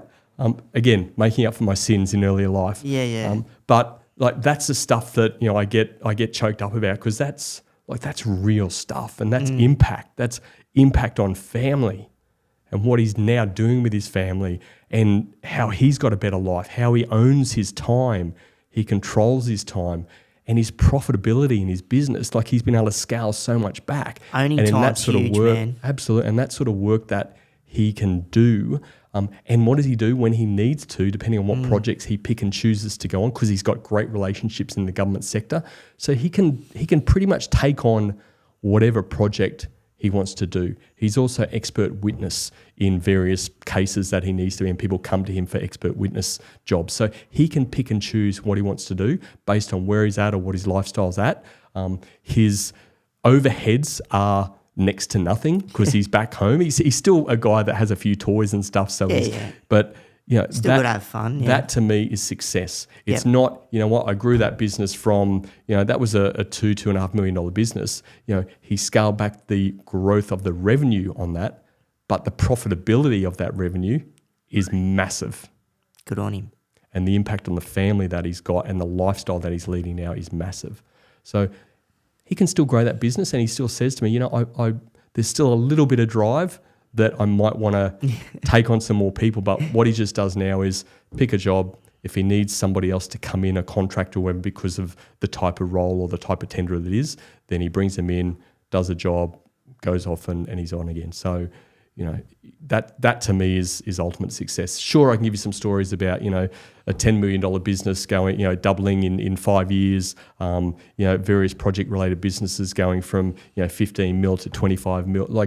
There's those sorts of stories and those sorts of challenges, absolutely. But, that one I tell is different, and I think more memorable for people, because it's not just about, going from 0 to 300 people. It's actually going from 8 to 1, but the profitability and the impact on life is massive. I like that. That's great. Good daily ritual. My daily ritual. Or yours, or a good daily ritual, but it would sort of fold into what you do, yes. Yeah. It's I'm very big on it's such a personal thing. Unfortunately, it's not daily ritual at the moment. It works out to be about 3 or 4 days a week because of the little ones we've got, and really, I'm 50 this year, and I just feel more tired some days than others compared to a few years ago. But look, I get to Terrigal at least 3, if not 4 days a week now in the morning, nice and early, and I'm usually home again by about 7:15. I've done either run, walked, and always swum, and that's so exercise for me in the morning. Just getting and that's every winter, summer, autumn, whatever. So all year round. And I tell you what, at the moment it gets your skin tingling and your body, it's cold. So I love that. So no steamer when you're jumping in the ocean, mate, straight in. Mate, I don't have it. I'm a tight ass. Why would I spend money on a steamer? Yeah, I like the rush of cold water. Though. It's awesome. Look, If I was swimming, 1 to 2 kilometres a morning, then I mean I'd have hypothermia at the moment if I didn't have a steamer. Absolutely. So, but I'm sort of going to Goldie and back, and that might be 10 minutes in the water or so, something like that. Yeah, you're not in there long. Exactly. It's more just I've always loved swimming as a kid. I did some competitive swimming and stuff like that through my teenage years. So I've always loved swimming. I love swimming in the ocean, ground you, walking on the sand, all that sort of stuff. So it's just appreciating that, and that's one of the beauties about living on the coast, right? You've got that 100%. On your doorstep. I'm literally 7 minutes drive from Terrigal, and get down there, get a park, and do my thing, listen to a podcast, or if I'm running, I just run with my own thoughts in my head, and then get in the water. But as I said, it's a personal thing. Some people love exercise, but they can't do it in the morning, or they're just not morning people. I like to get a decent early start. But also what fills my cup is helping people again and building community. So, it's a bit of an old cliche, isn't it? But, find stuff that you really love doing. And if you can get paid for that, even better, 100%. You're going to keep filling your cup. Sure, I have rough days. And I think, as I said before, the last week I feel like more on edge, because there's certain things I want to make sure I'm getting done, and I've got timeframes in place for our trip and all that sort of stuff. So I'm just it's self-imposed pressure, which can be healthy. You don't want to let it get too unhealthy. But again, that's where the exercise and stuff comes in again for me. Just if I'm just feeling a bit, I'm putting too much pressure on myself. Like I've got to get down that next morning, because that's just going to be release for me. 100%. Yeah. So, evolution, next steps. What's going on with yourself, and whether it's got to do with the podcast and general work, consulting. Heard you going overseas. There's some stuff simmering in the background. So what's happening, mate? There's always a bit going on. So look, we will continue, or I will continue growing the business in the through the digital side of things, digital product and digital learning space. That's where I'm scaling, because that gives me the most leverage, but also the most leverage on my time, where I'm at. And how I can impact or help people impact as many people as possible. So with that, the last couple of years, I've actually been mentally fighting against going into a membership-based model for a lower ticket offer to help impact more people. I've come to the realization that that's my bread and butter. That's what excites me the most, and that will give me the most opportunity to help get people to deliver impact in whatever that means for them. So I've actually got a membership launching in the second half of August. Cool. Very coincidentally. So I'm going through that process now. This week's sort of part of my webinar registration system and what the webinar looks like, and some of my nurture sequences around that. Getting people onto that, and really giving them a no-brainer investment to come into my world and to learn, to grow their business, to get some structure around growing your business. Again, grow your people, grow your business. So business owners or senior leaders in SMEs, growing themselves, focus on that, provide some structure around what they're doing, provide some group coaching around that, so that they've always got a Brendan in their corner. And me being there, how can I support you? Business is a journey. Enjoy the journey. Business growth is a journey. Enjoy that journey. And that's where I feel a membership offers that best value opportunity for people. Sure, there's other levels of what I do now and next steps to take, but ultimately I feel like I can impact most people and help most people through that membership type model. Solid work, brother. Hope that kicks off for you. That'd be good. Look, I'm very confident in this is, I guess, what I've learned over a long period of time. Again, probably now 30 years. Just over 30 years in business, not for myself, 10 years for myself. But it's a lot of knowledge, man. It's a lot of knowledge garnered, But what I'm trying to do is, I'm a big fan of the 80-20 rule, Pareto's rule. So what I've again, using AI, back to the AI focus, with all this stuff I've gathered, knowledge, develop all this stuff over the time, and particularly the last 10 years of trying to devise and particularly my own thinking around stuff, I've used AI to help me boil that down into an 80-20 methodology. So yes, there's going to be additional resource in the membership, but fundamentally it's this is, in my experience, this is what I do and how I operate to grow my business. This is what I do and have done for a long time to help other people grow their business. And if you stick in this lane, you'll go pretty damn well. And once you've got those foundations, so 20% of this stuff will have 80% of the impact. And if you focus on getting that done, then that will stand you in good stead. You will grow your business indefinitely and infinitely based on that. But you know what? When you're ready and you've got those foundations solid, then here's some other resources that you can do. You can pick and choose, or you can grab some more, reading material, or start to fill your cup through other mechanisms. Absolutely. But as business owners, time is precious, right? So let's drill it down to this is what you need to know and to start to really be disciplined about getting good at. And if you focus on that, you'll grow your business. 100%. So that's the focus for it. Mate, if people want to get in contact with you, like socials, email, throw it out in the atmosphere. Well, maybe first and foremost, if you're come down to Terrigal at 5:40 a.m.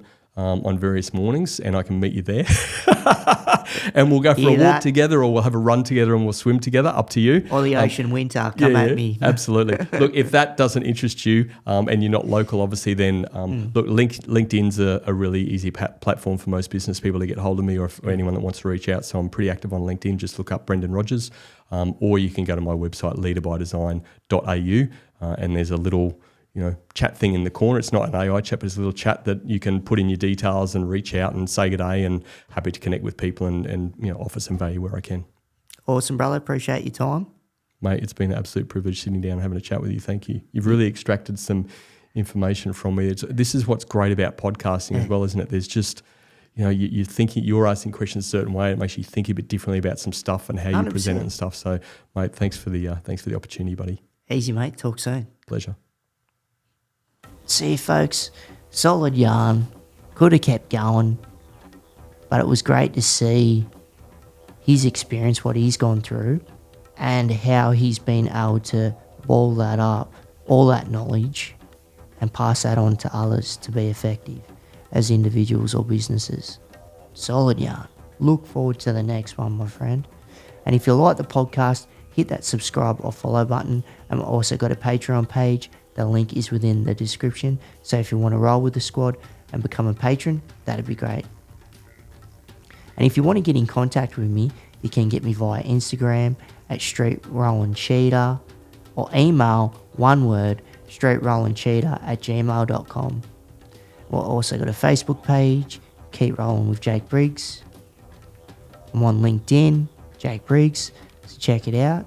I want to thank our sponsors, Culture Connects, a disability service provider that's NDIS registered in all states and territories, predominantly operating up the east coast of Australia, with its main workforce of disability support workers, but also registered nursing, support coordination, levels 1, 2 and 3, psychosocial recovery coaching, looking after and supporting individuals with all types of disability, physical, intellectual, cognitive, psychosocial. Also accommodation, the bricks and mortar, SDA, ILO, independent living options, hybrid, flexible models, SIL, 24-hour supports, supported independent living, and where Culture Connects builds tailor-made teams to suit you and your disability, to make sure that you're effective and independent in the community in any way, shape or form. Culture Connects are here to empower you. And yes, I'm a part owner and co-founder of Culture Connects. Love what I do, a part of that, and here to help support individuals across the nation. I want to thank our sponsors, Permabil Australia, the greatest electric wheelchairs in the land.